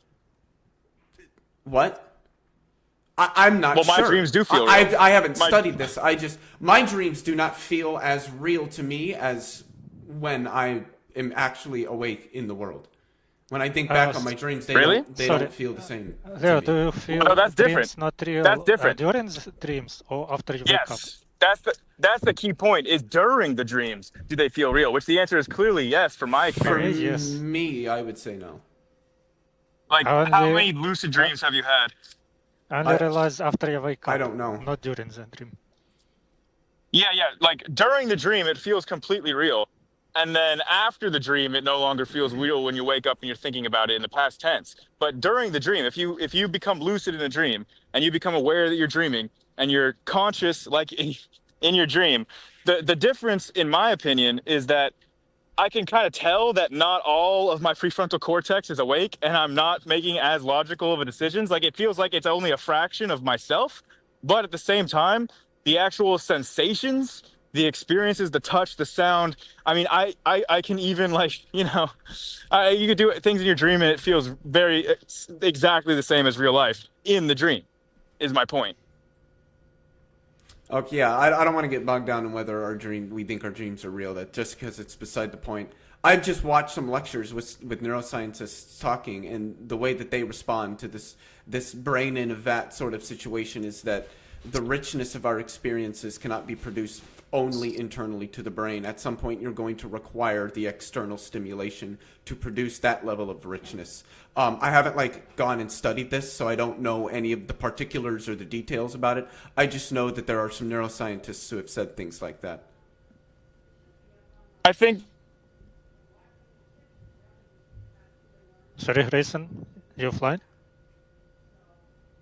think he cut out. I'm assuming he'll be back in a couple of seconds. I hope. I hope he didn't fall the into the technology. river. There we go. Wait. Something special going on. Like it's just getting translated into electrical impulses that are then sent into your brain, which you can absolutely mimic We in an missed about artificial 15 sense, seconds of that like because you cut in out. principle. I'm not saying that we currently have the technology to do this and it works right away, but if you're a physical, I don't understand what additional stuff could be happening that we couldn't reproduce, because ultimately all of our senses are being reduced to electrical impulses in our brain. like neurological Well, activity. I don't So think that the richness of our it should just experience follow then reduces. that if you reproduce that neurological activity, the exact experience would be reproduced in your conscious awareness. I think what Leo is It's just a question of talking- it's just a question of it's a question of the fidelity of how accurately we could reproduce that input signal, which we can't do right now accurately. Well, for me, it's not a matter of adding extra stuff to it. It's a matter of You had a question? the internal stimulation of the brain Hello? versus external stimulation of the brain. A deaf person's ears work and they deliver information, oftentimes rich information, to the brain, but that person still can't hear. Yes. The same with blind So I think you might have people. but like what point are you making from that? That I don't think that creating experiences by merely internally stimulating the brain produces as rich of an experience as doing so utilizing external stimulation. Making the That just brain seems think like- that it's to me- hearing a sound is different than actually hearing the sound externally in the world. I mean, To me, when Leo there's not. means that, for No, example, it's when you fine to dream- disagree. I'm not saying that like I have to be right or anything, but that's how I want to do hear it. I want to hear what the other guys response Yeah, is about sorry to for be. interrupting. Yeah, sorry. Let me know if I understand you correctly. Leo is saying that when you dream or think or when you have electrodes directly in your brain, then it's not will not completely replace the actual experience. What you need is Essentially, yeah. every single exactly activity to the exact neurons that are going from the ears to produce the same result. Yeah, I Yeah, would my say point- that if... Go ahead. Like my point is that this sounds like you're saying that there's something different about neural inputs that come from the external sources versus neural inputs that come from the internal sources. But to me, that just sounds like voodoo, like there's something special. I don't know what it is, but like physically, What all the molecules are in the same place. They're all doing the same thing, but for some reason it's different, and I don't know why. No, sorry. Let me tell what I'm thinking about it. It's like when you have a computer CPU, you have many electrodes in it and transistors and so on. You can try to put signals on individual transistors inside, but it's very complicated. Instead, you should use the regular inputs and outputs ports on the CPU. But this is just an To- argument from like convenience, right? Like, I mean, I'm saying like clearly it's easier to just give people the external impulse. We cannot right now, like, create an artificial reality that's indistinguishable from our own. But I'm just saying there's no reason to think that it's not feasible or impossible. Well, I think it's possible. If you think it's possible, In then theory? how do you think then that seems to like go against what you're saying? Like, if we could make a matrix like where that was indistinguishable from our reality, that's like purely a brain in a vat, like that seems to go against what you were just arguing for. Well, I don't The issue think will that... be that signals will bypass a lot of logic. When you feed signals directly into brain, it will bypass other parts of the brain that are not included. Well, it depends on where you're feeding those signals in, right? I'm saying that we are mimicking the signals generated by the senses, and we're injecting them into the exact same parts of the brain where the senses are normally injecting them, but there are no sensory organs. And it would be from the brain's perspective, it would not be able to tell a difference. There's nothing that the brain can do to tell a difference between these two signals. They're indistinguishable on a physical level. So that's why I'm saying that the way that the brain interprets these signals should be indistinguishable on a physical level, unless you're a non-physicalist. Yeah, I mean, I agree with you if we do it correctly. if we don't bypass parts of the brain. Yes. Well, of course, if you do it correctly. Like, if we did it incorrectly, then yeah, we're not gonna do it. I thought that was like a given, basically, that we'd have to do it correctly. And I was saying, like, we clearly don't have the technology to reproduce like that fine-grained of a neural input to like say, well, here's the exact neurons that need to be activated in the exact order that replicates this exact sensory input. I feel like we're actually making really good headlines here. I'm like having to like look hard to find the trash that's still on this bank. Oh, that's a big piece. What is that? Piece of a car? What is in front of you? That plant that's got the red flowers on it. Yeah, there's a lot of it. Huh? Do you know what kind of it all is, over here? Yeah, I feel like doing these trash talk streams is gonna make me like an expert on plants, because I feel like every stream people are asking me, what kind of plant is that? And I'm learning. Like in the first stream, I learned that it was candelabra aloe, and then in this, I'm not sure what kind of plant this is. If anybody in the live chat has any ideas what kind of plant this is, let me know. But otherwise, after the stream, I can always like Google Lens it. Mm-hmm. I don't know if it's me, but it's hard to see on stream because of the quality. Oh, is it all it's all pixelated and stuff? Yep. Not super bad, but it is. Damn. You can still see. It just looks like it was recorded in 2005 is all. I mean, you can still see what's going on. You can still see ripples on the water and shit. I gotta try to get the mud to like dissolve out of this to try to like get it to where I can move it, because it's like way too heavy with all this mud in here. But it's like a lot of plastic on this piece. Ugh, that's a much lighter already. I think that it's a part from a car. Yeah, that's what I mean. It definitely seems like it's automotive. Oh, there we go. Now there's no more mud inside of it, and I can easily pack it. Is that part of an intake? I can't tell. I can't. Yeah, something car related. But look, like I can't even see really that much trash around here anymore. That's pretty good progress. That's good. Yeah, you've been at it for an hour and a half, so. So the city will be clear of trash. Well, no, there's trash right over on the other bank, but this bank will be nice and trash free. Although I don't even know what this is. Anybody have any guesses? This is actually too heavy for me to even get, I think. Like what? Oh wait, no. Maybe I could get this. Like, what is this? I didn't see. Oh. Oh, is that filter? a fan? Yeah, maybe it looks like a fan, a blower. That's heavy though. Is that an electric really motor heavy on the back of it?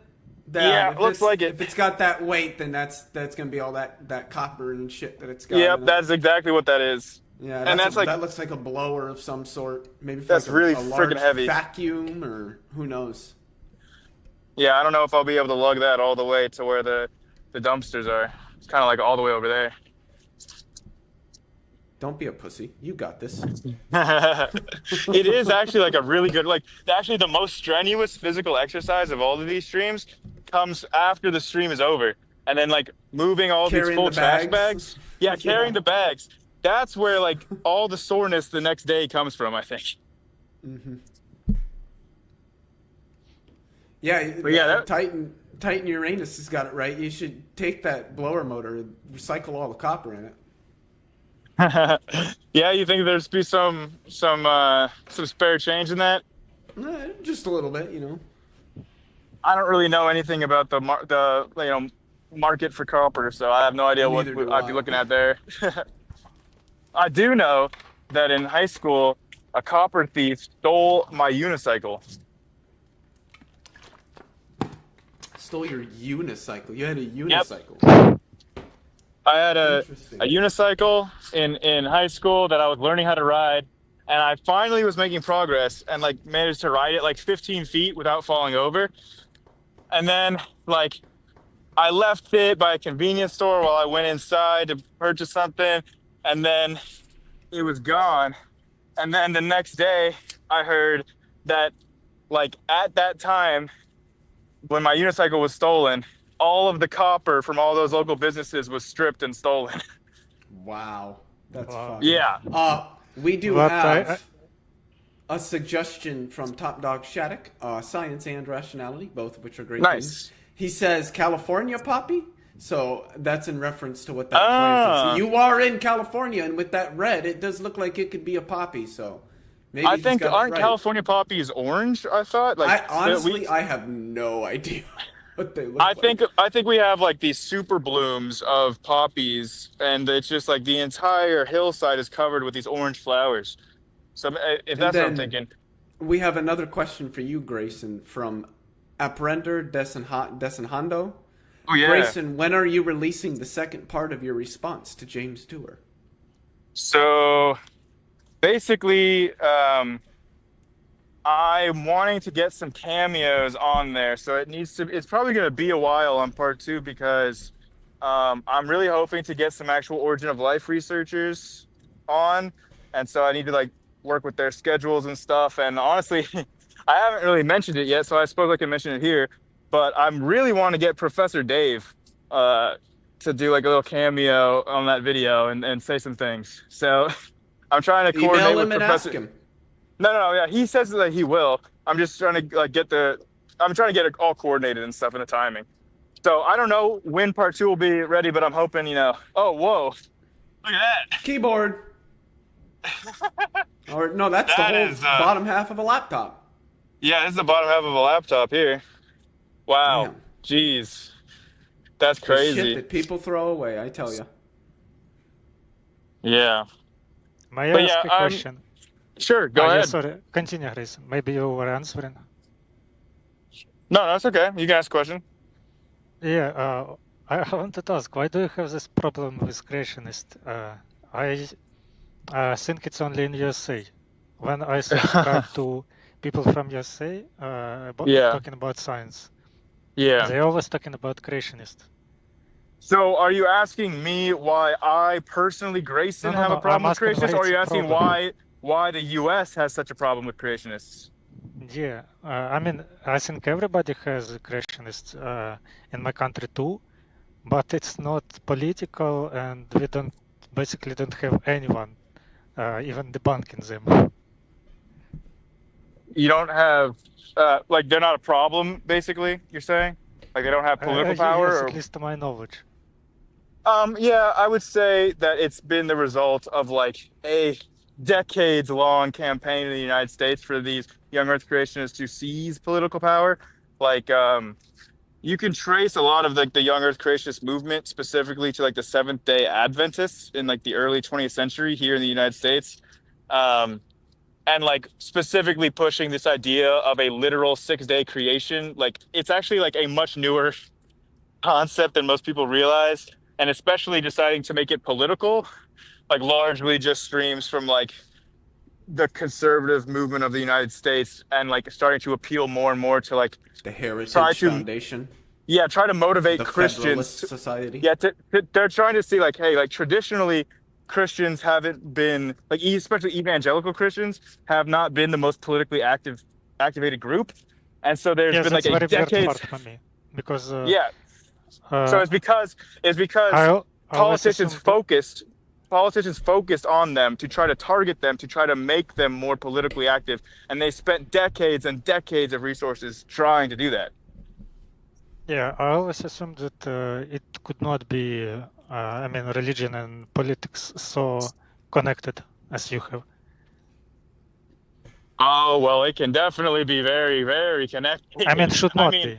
I oh see yeah, that should not it be, is, yes. but should not be. But like literally, you know, when politics, like when government was created, it was essentially indistinguishable from the temple, from the religion. I mean, In they ancient started. times, yes, but we live in 21st century. Yeah, but the brand of like the MAGA GOP conservatives nowadays in the U.S., they're reacting against the Enlightenment itself. They're saying that we need to go back to before the European Enlightenment ideals, which the United States was founded on. Like they're saying we went too far with the Enlightenment and we need to go back before the Enlightenment.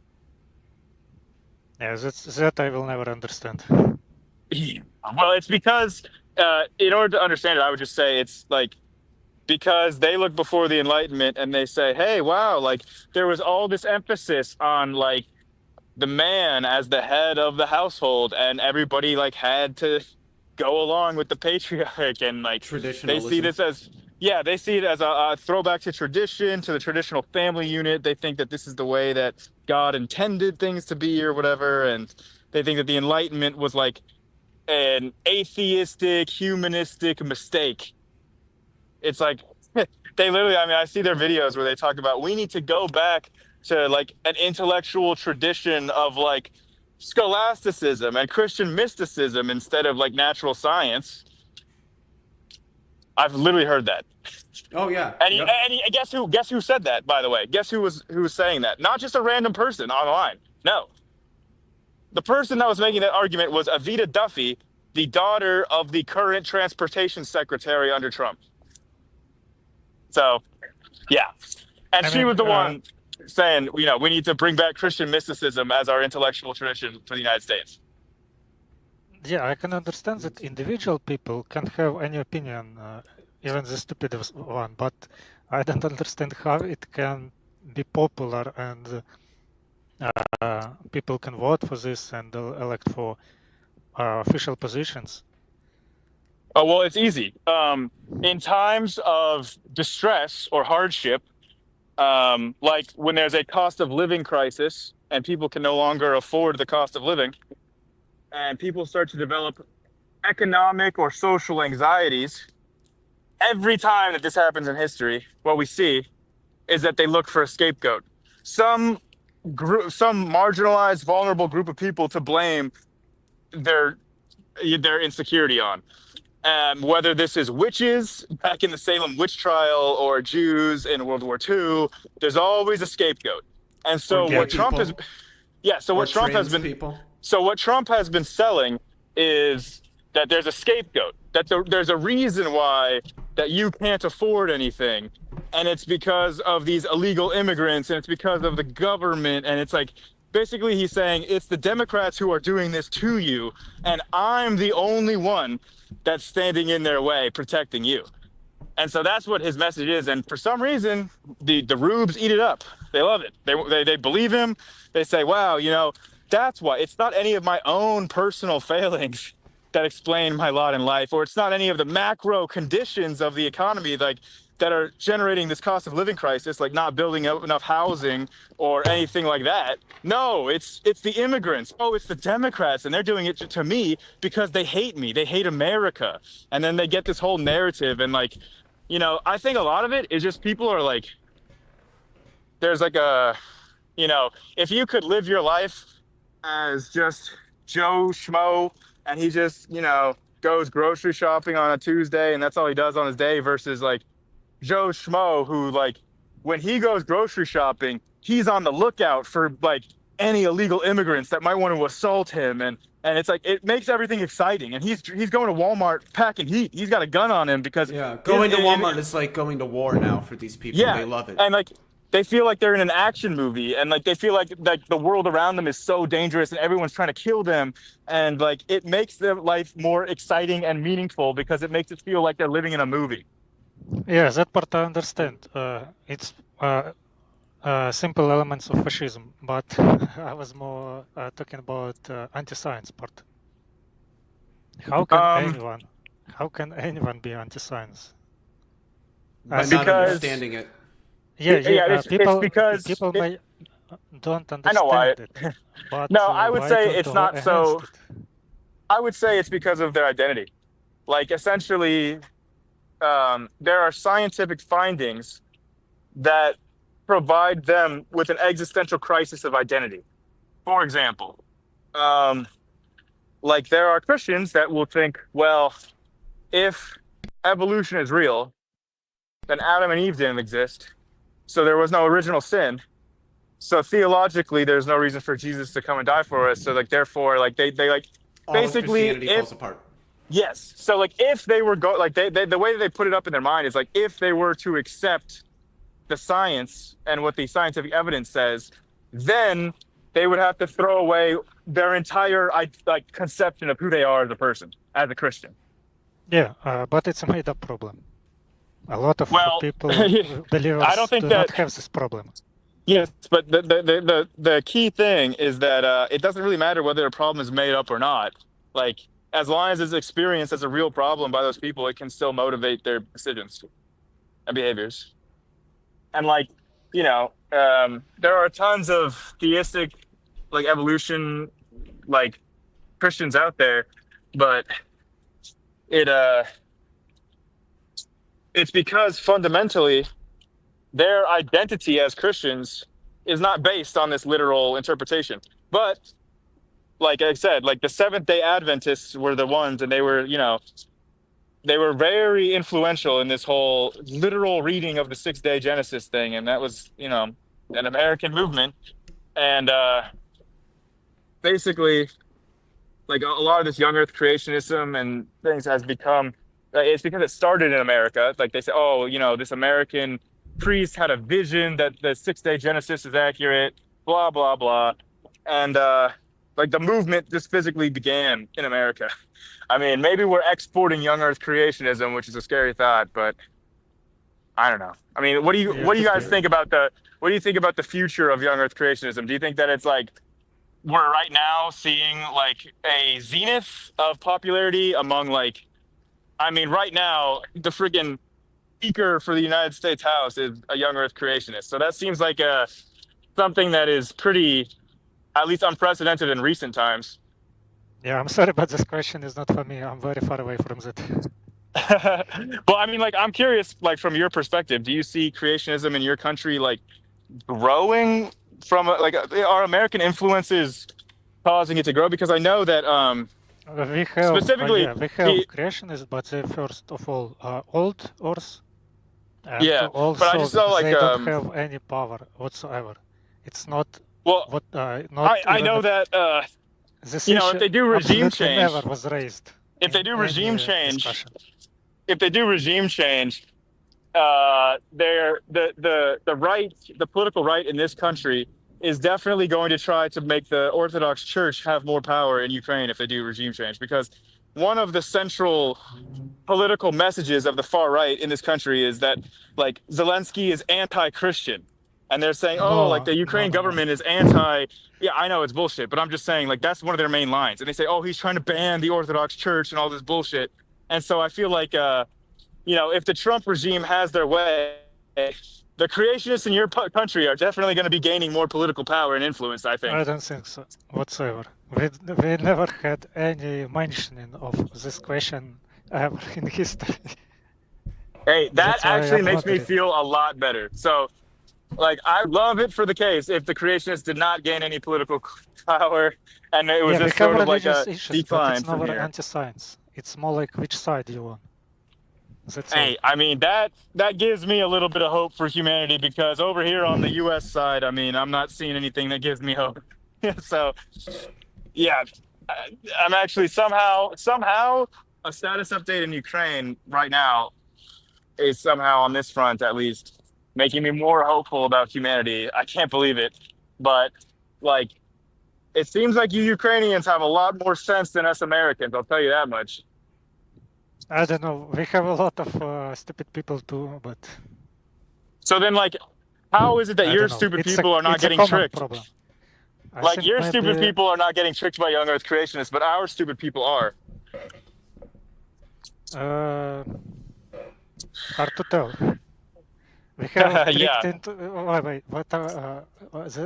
We have other issues. We tricked not in the religion and anti-science, but into more directly political issues. For example, some Ukrainians are tricked into Russian propaganda or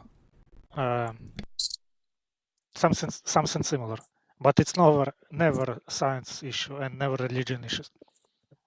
Wow. Well, that, so some reason I do think that that's better than what we're doing here in America, even though, I would love it if our dumbest rubes were only getting convinced of political lies instead of scientific lies on top. Yeah, maybe. Hey, thank you so much for your call, man. That was like a really, really interesting discussion. Thanks for sharing your thoughts. Yeah, it was fun. Thank you for discussion. So, Yeah, feel free to call back any other week. of course, take care. Bye. See ya. Wait. Oh, that was fun. Yeah, I think I'm picking up most of the trash that I even can get from this little bank, right? Like, seems like pretty trash free, and then there's some more over on that bank. So maybe I'll get a trash bag and then go over there. How much time do we have? We are at 1 minute 55. 1 hour 55 minutes. Okay, cool. The last two have gone on about 3 hours. I don't know how much long you got in the tank, but eventually my phone will die. So yeah. But I did not think that I was gonna make this fast progress. It seemed like there was more trash here whenever I was scouting this location. But I'm pleasantly surprised. Oh my god, root beer. Yeah, I've been drinking like half a 2-liter of root beer during this. So wow. Well, more like a so third, now it makes sense why you had liter. Now it makes sense why you had to go to the bathroom. Yeah, it does. I'm actually probably gonna have to go in a few minutes. As in, go to the bathroom, Nice. not leave though. Nice.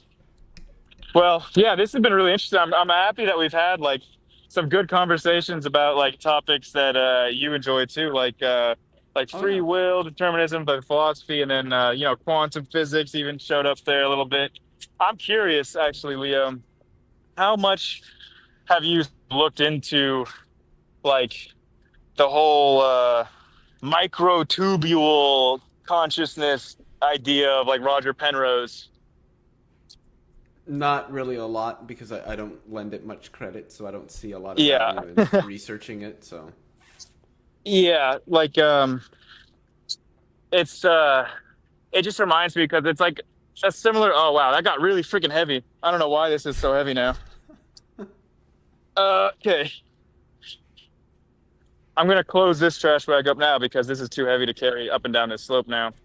Penrose is definitely not a quack. He's one of the most brilliant physicists of the last 50 years, the last century maybe. He just doesn't know what he's talking about when it comes to neuroscience. Yeah, it's like I would say that like you could be a quack in some areas and be a very serious and accomplished and like respectable scientist in others. And this might be one of those examples. Because specifically, it's Roger Penrose and this other guy, this anesthesiologist. Yeah, Stuart Hameroff. Yes, that's the guy. It's like I knew it was Hammer something. And MC whoops. Hammer or something like that. The camera just got like crazy there for a second. But yeah, so I knew that it was like an anesthesiologist, but like looking at the history of how that idea developed, it was basically like Roger Penrose started without even knowing about microtubules, and Hameroff started only knowing about microtubules. Did you just take a drink? Wait, that's not trash, is it? That you brought that? I brought you? this. This is my supply. Okay. Yeah. I just saw you pick it up and take a swig, and I was like, "What the fuck is this guy I doing?" should have. That's where I have my spare trash bags and my drink. Yeah, I should clarify. That is not trash there. And then I realized, well, if he's drinking it, it obviously can't be trash. So. What the hell is all that in the creek right there? Yeah, is that a car? That's a shopping cart, and that looks like a blanket? I don't know. I think all this stuff is going to be too heavy for me to pick up with my grabbers. So I didn't even try, but like I'm pretty sure this is going to be too waterlogged and too... Yep, can't really pick this up. But yeah, whole shopping cart, just whatever this is. And this is a Navy base up here, so I'm not sure if... Because you can see all this like obvious like kind of soapy, oily kind of discharge or whatever coming from this little pipe that's, I don't know, not a good. Probably pollution of some sort or the other that shouldn't be there. So I'm gonna go to the other bank now, and see if I can go pick up some trash over there. But yeah. So, anyways, Hameroff had this idea as an anesthesiologist that he just thought that, oh, microtubules are where all the like it's that's where all of the actual like conscious processes are occurring, and the dynamics of these microtubules and neurons, and then Roger Penrose's idea was that consciousness is generated by the gravitational collapse of wave functions. That was freaking Roger Penrose's idea. So Yeah, I don't know about that. And then they ended up it's a bit combining it. crazy. Yeah, then they ended up combining those two ideas to basically be like that something about microtubules like creates some sort of quantum gravitational collapse process that generates consciousness. I have no idea what any of that means, and it sounds like crank shit to me. Yeah, that's the way I've But interpreted it. yeah, I yeah, just that's where we were earlier on that other bank, which looks pretty nice and trash free now. But yeah, and like Roger Penrose, I mean, I really respect him as a physicist for like his other contributions, but the whole thing of his ideas of consciousness do kind of seem like crankery to me. Oh yeah, it sucks when people who were good scientists or are good scientists get involved in like other areas, and it just Is it he has a Nobel Prize, right? So that would be an example of I Nobel believe so. syndrome. Yes, You know, Nobel perhaps, syndrome probably. Yeah. or Nobel disease or whatever it's called, where like once you win a Nobel Prize, then there's like a huge number of scientists that then go on to make like really crazy statements about other field areas of science that they're not experts in. Mm-hmm. Yep. Yeah, definitely a decently well-known phenomenon. One that's really confused me over the last probably year and a half is Sabina Hassenfelder and how she's kind of gone Yes. down this whole this whole rabbit hole here. Oh yeah, I made a whole video about it. Like Mm-hmm. when I saw her retweeting an actual neo-Nazi, that was the straw that was too far for me. I'm like, somebody's got to talk about this. Like, what is going on with this woman? Yeah, that's a little. It seems apparently, like it seems like she was always kind of like, you know, like I think it was interesting, right? That my relatives that were on the right, like, and Trump supporters or whatever, like some of the anti-science ones, they still liked Sabina's videos, which should have been my first sign of like a kind of red flag. Um, but I used to like watching them with my relatives that normally wouldn't watch science videos with me, but they would watch Sabina's, and then um, and like they were even like climate denial ones, and they would like watching Sabina's climate videos, and so that maybe should have been my first red flag. But I just thought that wow, she makes videos that even like the right wingers like, and then turns out that maybe there's some dog whistles that maybe they were picking up on that I wasn't picking up on about why they might like her more. But yeah, I mean, she has just gone. She has had such a crazy like arc. It seems like to me that she started like coming out with these really strong fringe positions on like super determinism and dark matter and all these kinds of stuff. And then other physicists were like, Sabina, that's dumb. And then Sabina was like, they're trying to cancel me. And then she like, it's like she started reacting so hard against like backlash that she was receiving for like literally going out and like dissing people's entire like research areas and saying like, oh, like dark matter is not real and the science shows it. She's like making all of these statements that the evidence does not support, and she's jumping to all these conclusions, and she's saying like huge areas of research are a waste of time and like shouldn't get public funding, which is obviously like if you're a scientist working at like the next generation of particle accelerators, she comes out with a video telling millions of her followers that they should like write their congresspeople or whatever, telling them to not support a generation of particle accelerators. It's like, Yeah, I mean, she was doing a little bit more It's than just crazy. science communication. Yeah, yeah. Um, what, trying to think, did I hear somebody say or like read somewhere that it seems like Sabina has become the James Tour of like theoretical physics and high energy physics, where all these scientists, they don't know what they're doing and they're not making Yep. any progress. It's just Yep. like, I come mean, on she's now, literally making the come on. James Tour arguments. Oh, they're clueless. They're Yeah, clueless. that's They a don't good know what they're point. doing. And she's They literally want to just been build doing these it. particle accelerators. And like those videos get way more views than the regular science videos too. That's Ah, like the whole gee, what reason makes why you she's wonder doing why it. she's slipping into it? Yep. Yep. It's just like, do you not have enough money? Like seriously? Yeah. Makes me, yeah, not a fan. Speaking of horrible science communication, Leo, I really wanted to share with you this. I should have sent you the screenshot from Instagram of this, but I saw this post earlier on Instagram that was like, it was taking a horrible science communication article and then making an even more horrible Instagram post out of it. And the Instagram post was like an AI generated. Oh, look, it's like a fishing tackle box. Is there Oh, and anything like in a it? bouncy. Look, from like a bouncy ball pit, or just a ball pit. Um the Instagram post was saying scientists have frozen light into a solid, and it's like I just like I couldn't believe this headline. I was like, what? And so I go and I actually trace down the science article where the science article was saying scientists have frozen light into a super solid. And I'm like, oh, okay, so that's not a solid. The Instagram post just didn't know the difference between a super solid and a solid, I guess.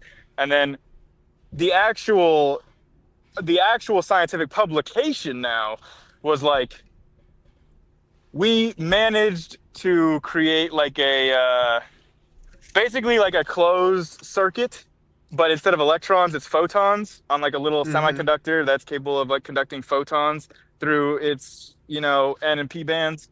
And then so they were able to make this like closed circuit where like it's not like the photons are frozen. So each photon is still traveling at the same fucking speed of light. It's just Mm-hmm. that they're traveling in like, in a set localized area. And Yep. and so it's basically like creating a Bose-Einstein condensate out of the photons. But they're calling it a supersolid because what they found out is that if you have a small number of photons in this experimental design setup, you just get a Bose-Einstein condensate. But if you get more and more and more and more photons that you're trying to put into this quantum state together, it turns out that there's actually three different possible states that are all of equivalently low energy. So essentially what happens is that when you have enough photons, they segregate out into these three different but energetically equivalent states. And then those three states segregate out into like a actual spatially arranged pattern that then like is relatively stable. So it's kind of like three Bose-Einstein condensates in a trench coat. And then because those Bose-Einstein condensates have a regular three-dimensional spatial arrangement, then the scientists are saying that is a property of like a supersolid, you know? And so Mm-hmm. that's what they're calling a supersolid. And then all of a sudden, so you get from that very cool result, which like when you understand the science is still a very cool result. And then it gets all the way down to the Instagram and Facebook level where they're trying to tell the public scientists froze light into a solid, and people are thinking they got little ice cubes of light. It's like, Yeah, dude, there's just. I hate science journalism sometimes, Would man. Would you like some ice in your beverage? Yes, just some light ice, please. Do you have any photonic ice? I'm trying to watch my figure. Yeah, it's just like like this is why science like this is why the American public doesn't like is so bad with like science because like Mm-hmm. they fear from these science journalism these absurd claims, and then they say like, oh, all these scientists, they don't know anything. Like I see all these crazy claims from all these scientists. Oh, they froze light, like that's made up, and like, they just like stop trusting it or like stop believing that even these experiments are real. because Yeah. they keep getting sold to them with absolutely ridiculous headlines. Oh, look at that! Our first needle of the day, or like, no, this is just like a syringe. But Damn. yeah, yep.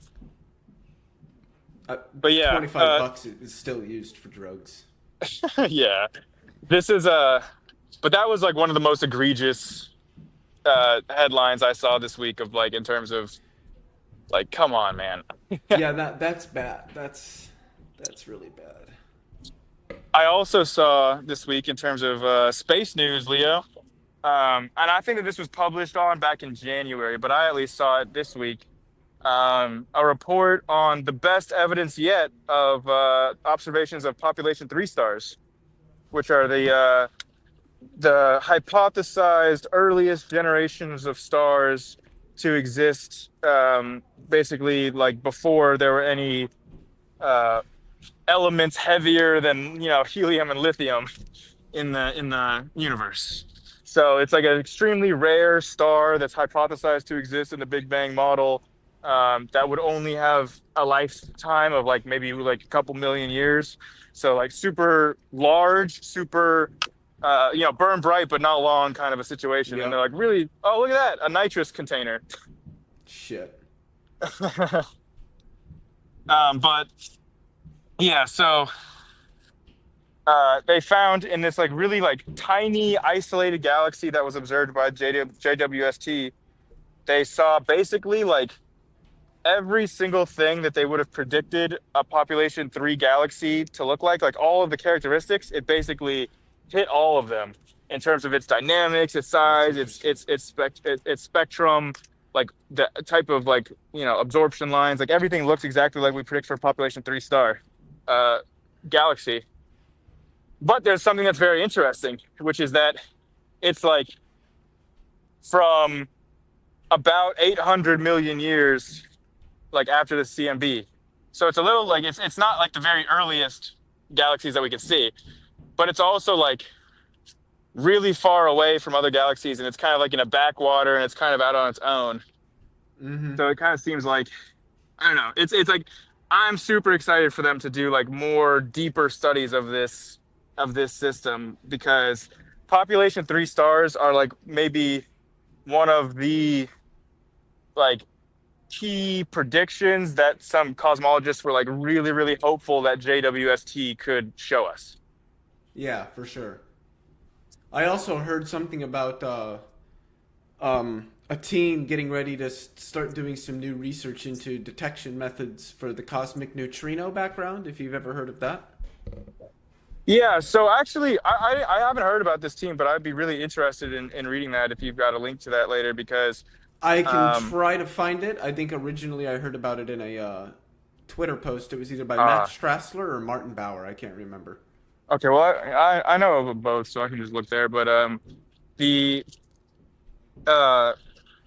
my cosmology professor was actually like very down on the neutrino background, like which I was like basically like I was asking him about the neutrino background, and he basically was like pretty dismissive of it, of saying like, yeah, we won't really get any like useful information from that. So he was very, very shutting that down. But I felt like, he didn't really have enough time during class to like go into all the details about why he felt that way. But maybe it warrants another conversation. But I was just kind of surprised about how dismissive my cosmology professor at least was of the utility of a neutrino background, or at least its promise.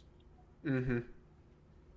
But yeah, neutrinos are like, seem to me to be like, in the next like 2 decades, it seems to me that we're going to make some pretty big advances in our understandings of like neutrino physics, which I'm super excited to get to. I'm curious to see if there's any promise to the idea that neutrino physics has something to do with baryon asymmetry, the difference between the amounts of matter and antimatter in the universe. Well, I have seen some papers that discuss the idea that neutrino oscillation.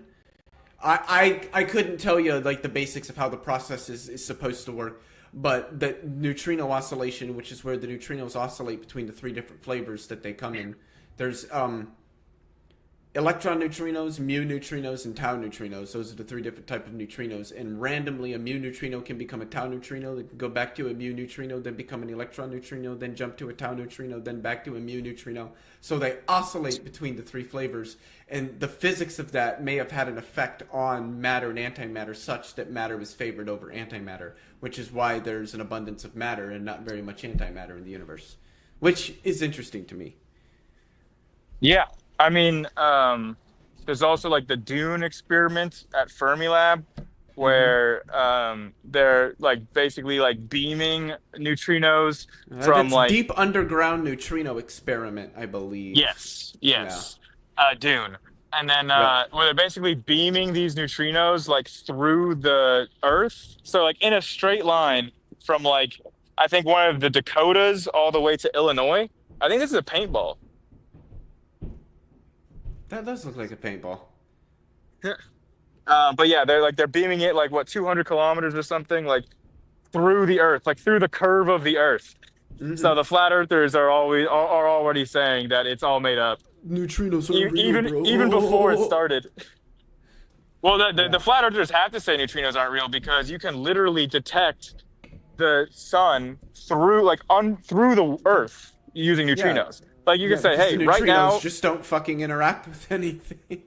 yeah, but it's like you can literally like tell where the sun is underneath of your feet by looking at it with neutrinos instead of photons. Yep. And you could just see it going through your feet, which obviously cannot happen on a flat Earth because on a flat Earth, it's noon at some point in the world when it's nighttime where you are.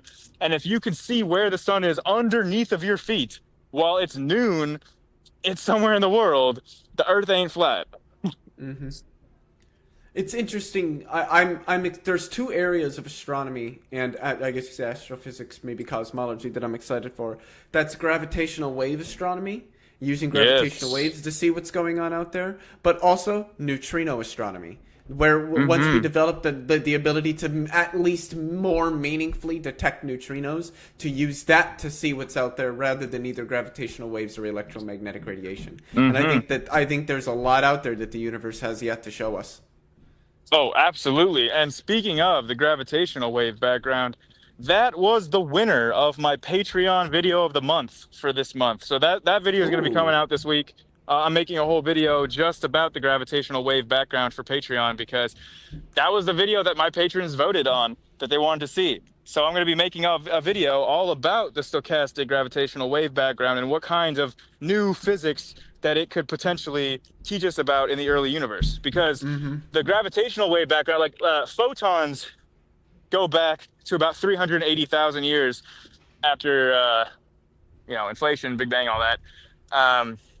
So the universe is only transparent to photons back to the CMB 380,000 years after, but then gravitational waves, the universe is transparent to gravitational radiation all the way to about 1 second after. So going Same from with the 380,000 neutrino years to 1 second.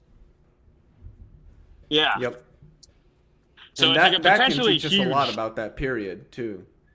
And I'm not sure exactly what could be all the sources for the potential neutrino background effects, but I know that there are a lot of potentially interfering sources for like primordial gravitational waves versus the gravitational wave background we have now, primarily from like binary black hole systems and stuff generate a bunch of like our entire universe could basically be like humming and vibrating with the gravitational background it pretty much is.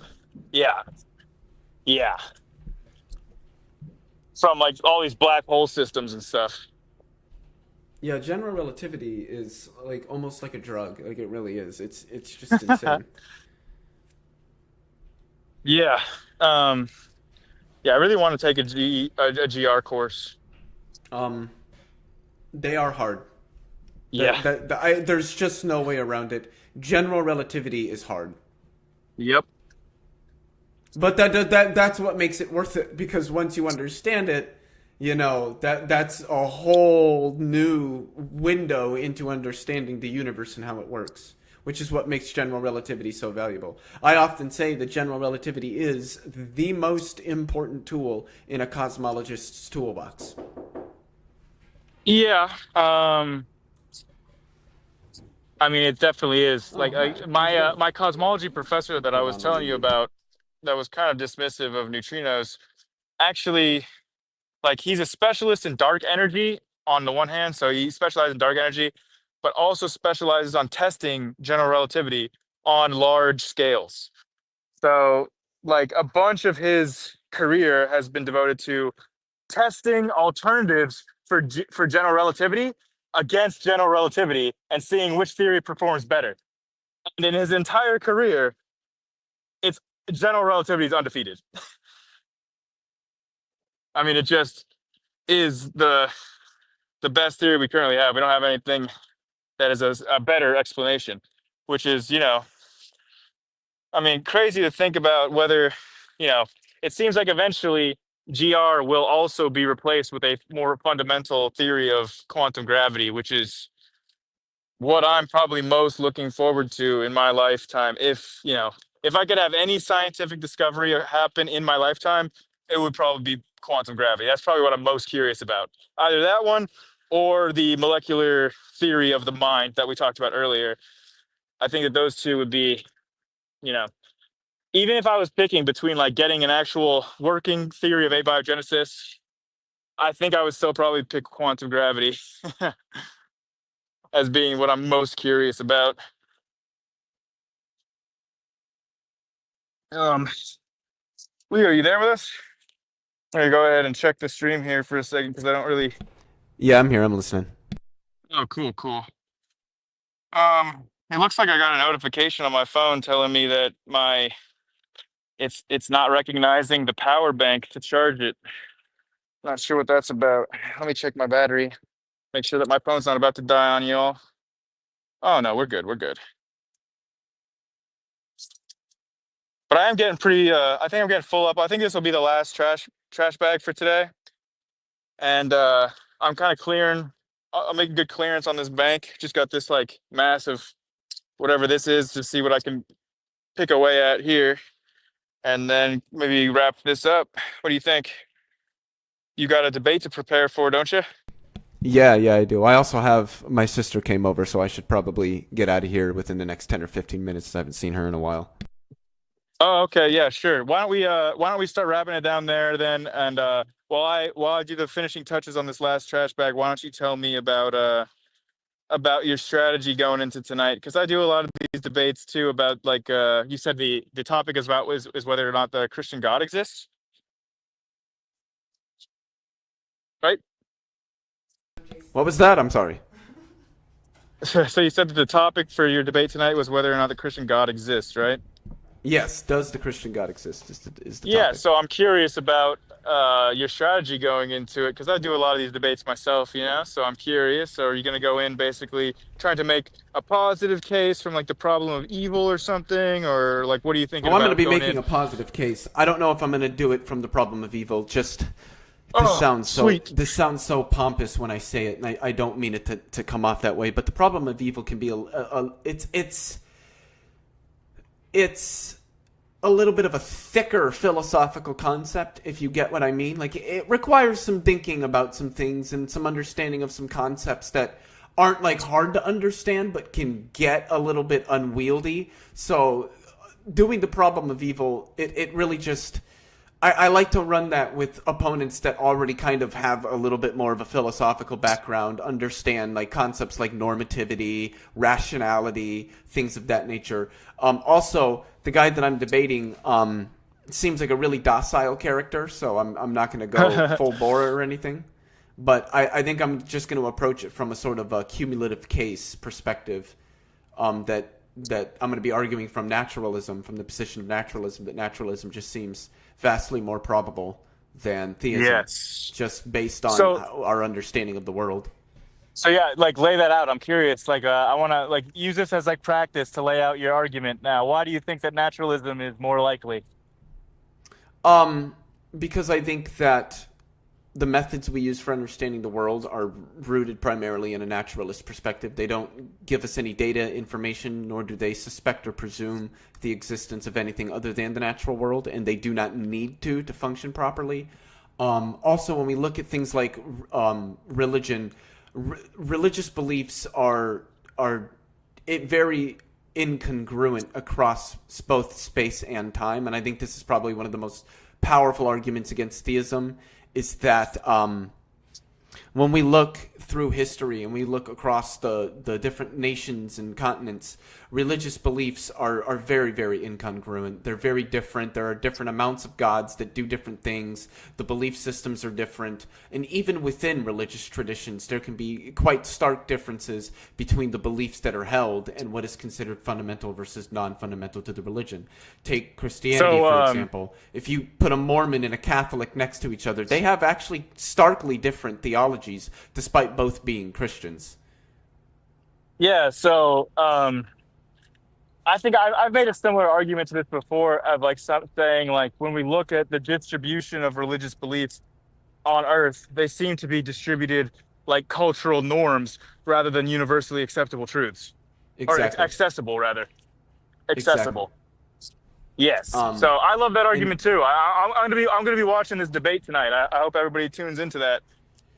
And just really quick to tighten Uranus, science has tried to find things that aren't natural. It fails every time. I don't think that has anything to do with a bias. I think that has to do with there not being things that aren't natural.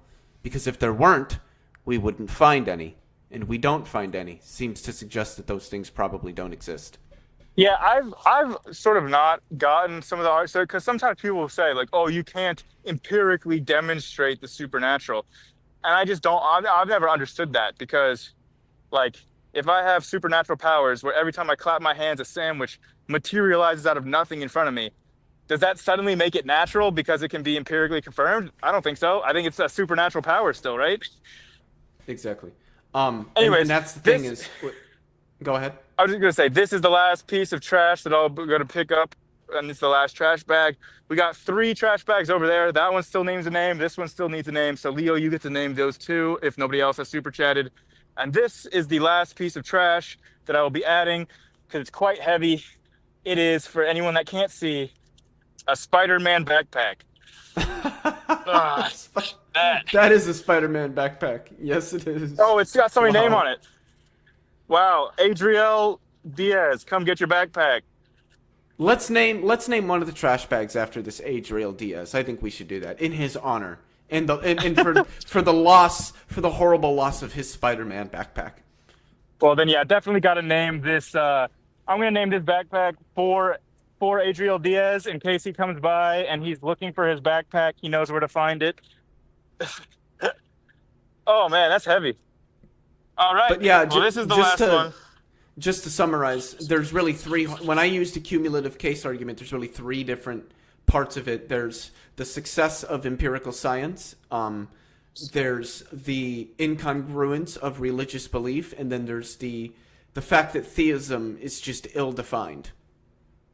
Yes. Well, I think it's a great argument. I'm definitely going to be tuning into this debate. I'm looking forward to it. So good luck on that tonight. Everybody go check out Leo's channel. Give him a subscribe or 2. And yeah, thanks for coming on, Leo. Thanks for co-hosting this with me. It was a lot of fun. We got into some really interesting discussions. Absolutely, we did. This was a lot of fun. Oh, this is a heavy-ass backpack, Adriel. Oh, I don't know what you're packing here. Okay. Titan Uranus says backpacks often have money or drugs. You should check it. It's too late now that you can keep all your money and drugs. I'm already tired. All I did was lift this thing like 5 feet. So anyways, I'm going to go take care of all the rest of these. And I will be back here next Saturday at noon Central, 10 Pacific for another episode of Trash Talk. Leo, thank you so much for joining us. No and any final words, brother? No, just tune in for the debate tonight. It's going to be a fun time. 6 p.m. Central, channel name, Breakfast Tacos, one word. Cool. All right. Till next week. I love all you people. Thanks for coming by and making the stream fun. Peace out, everybody.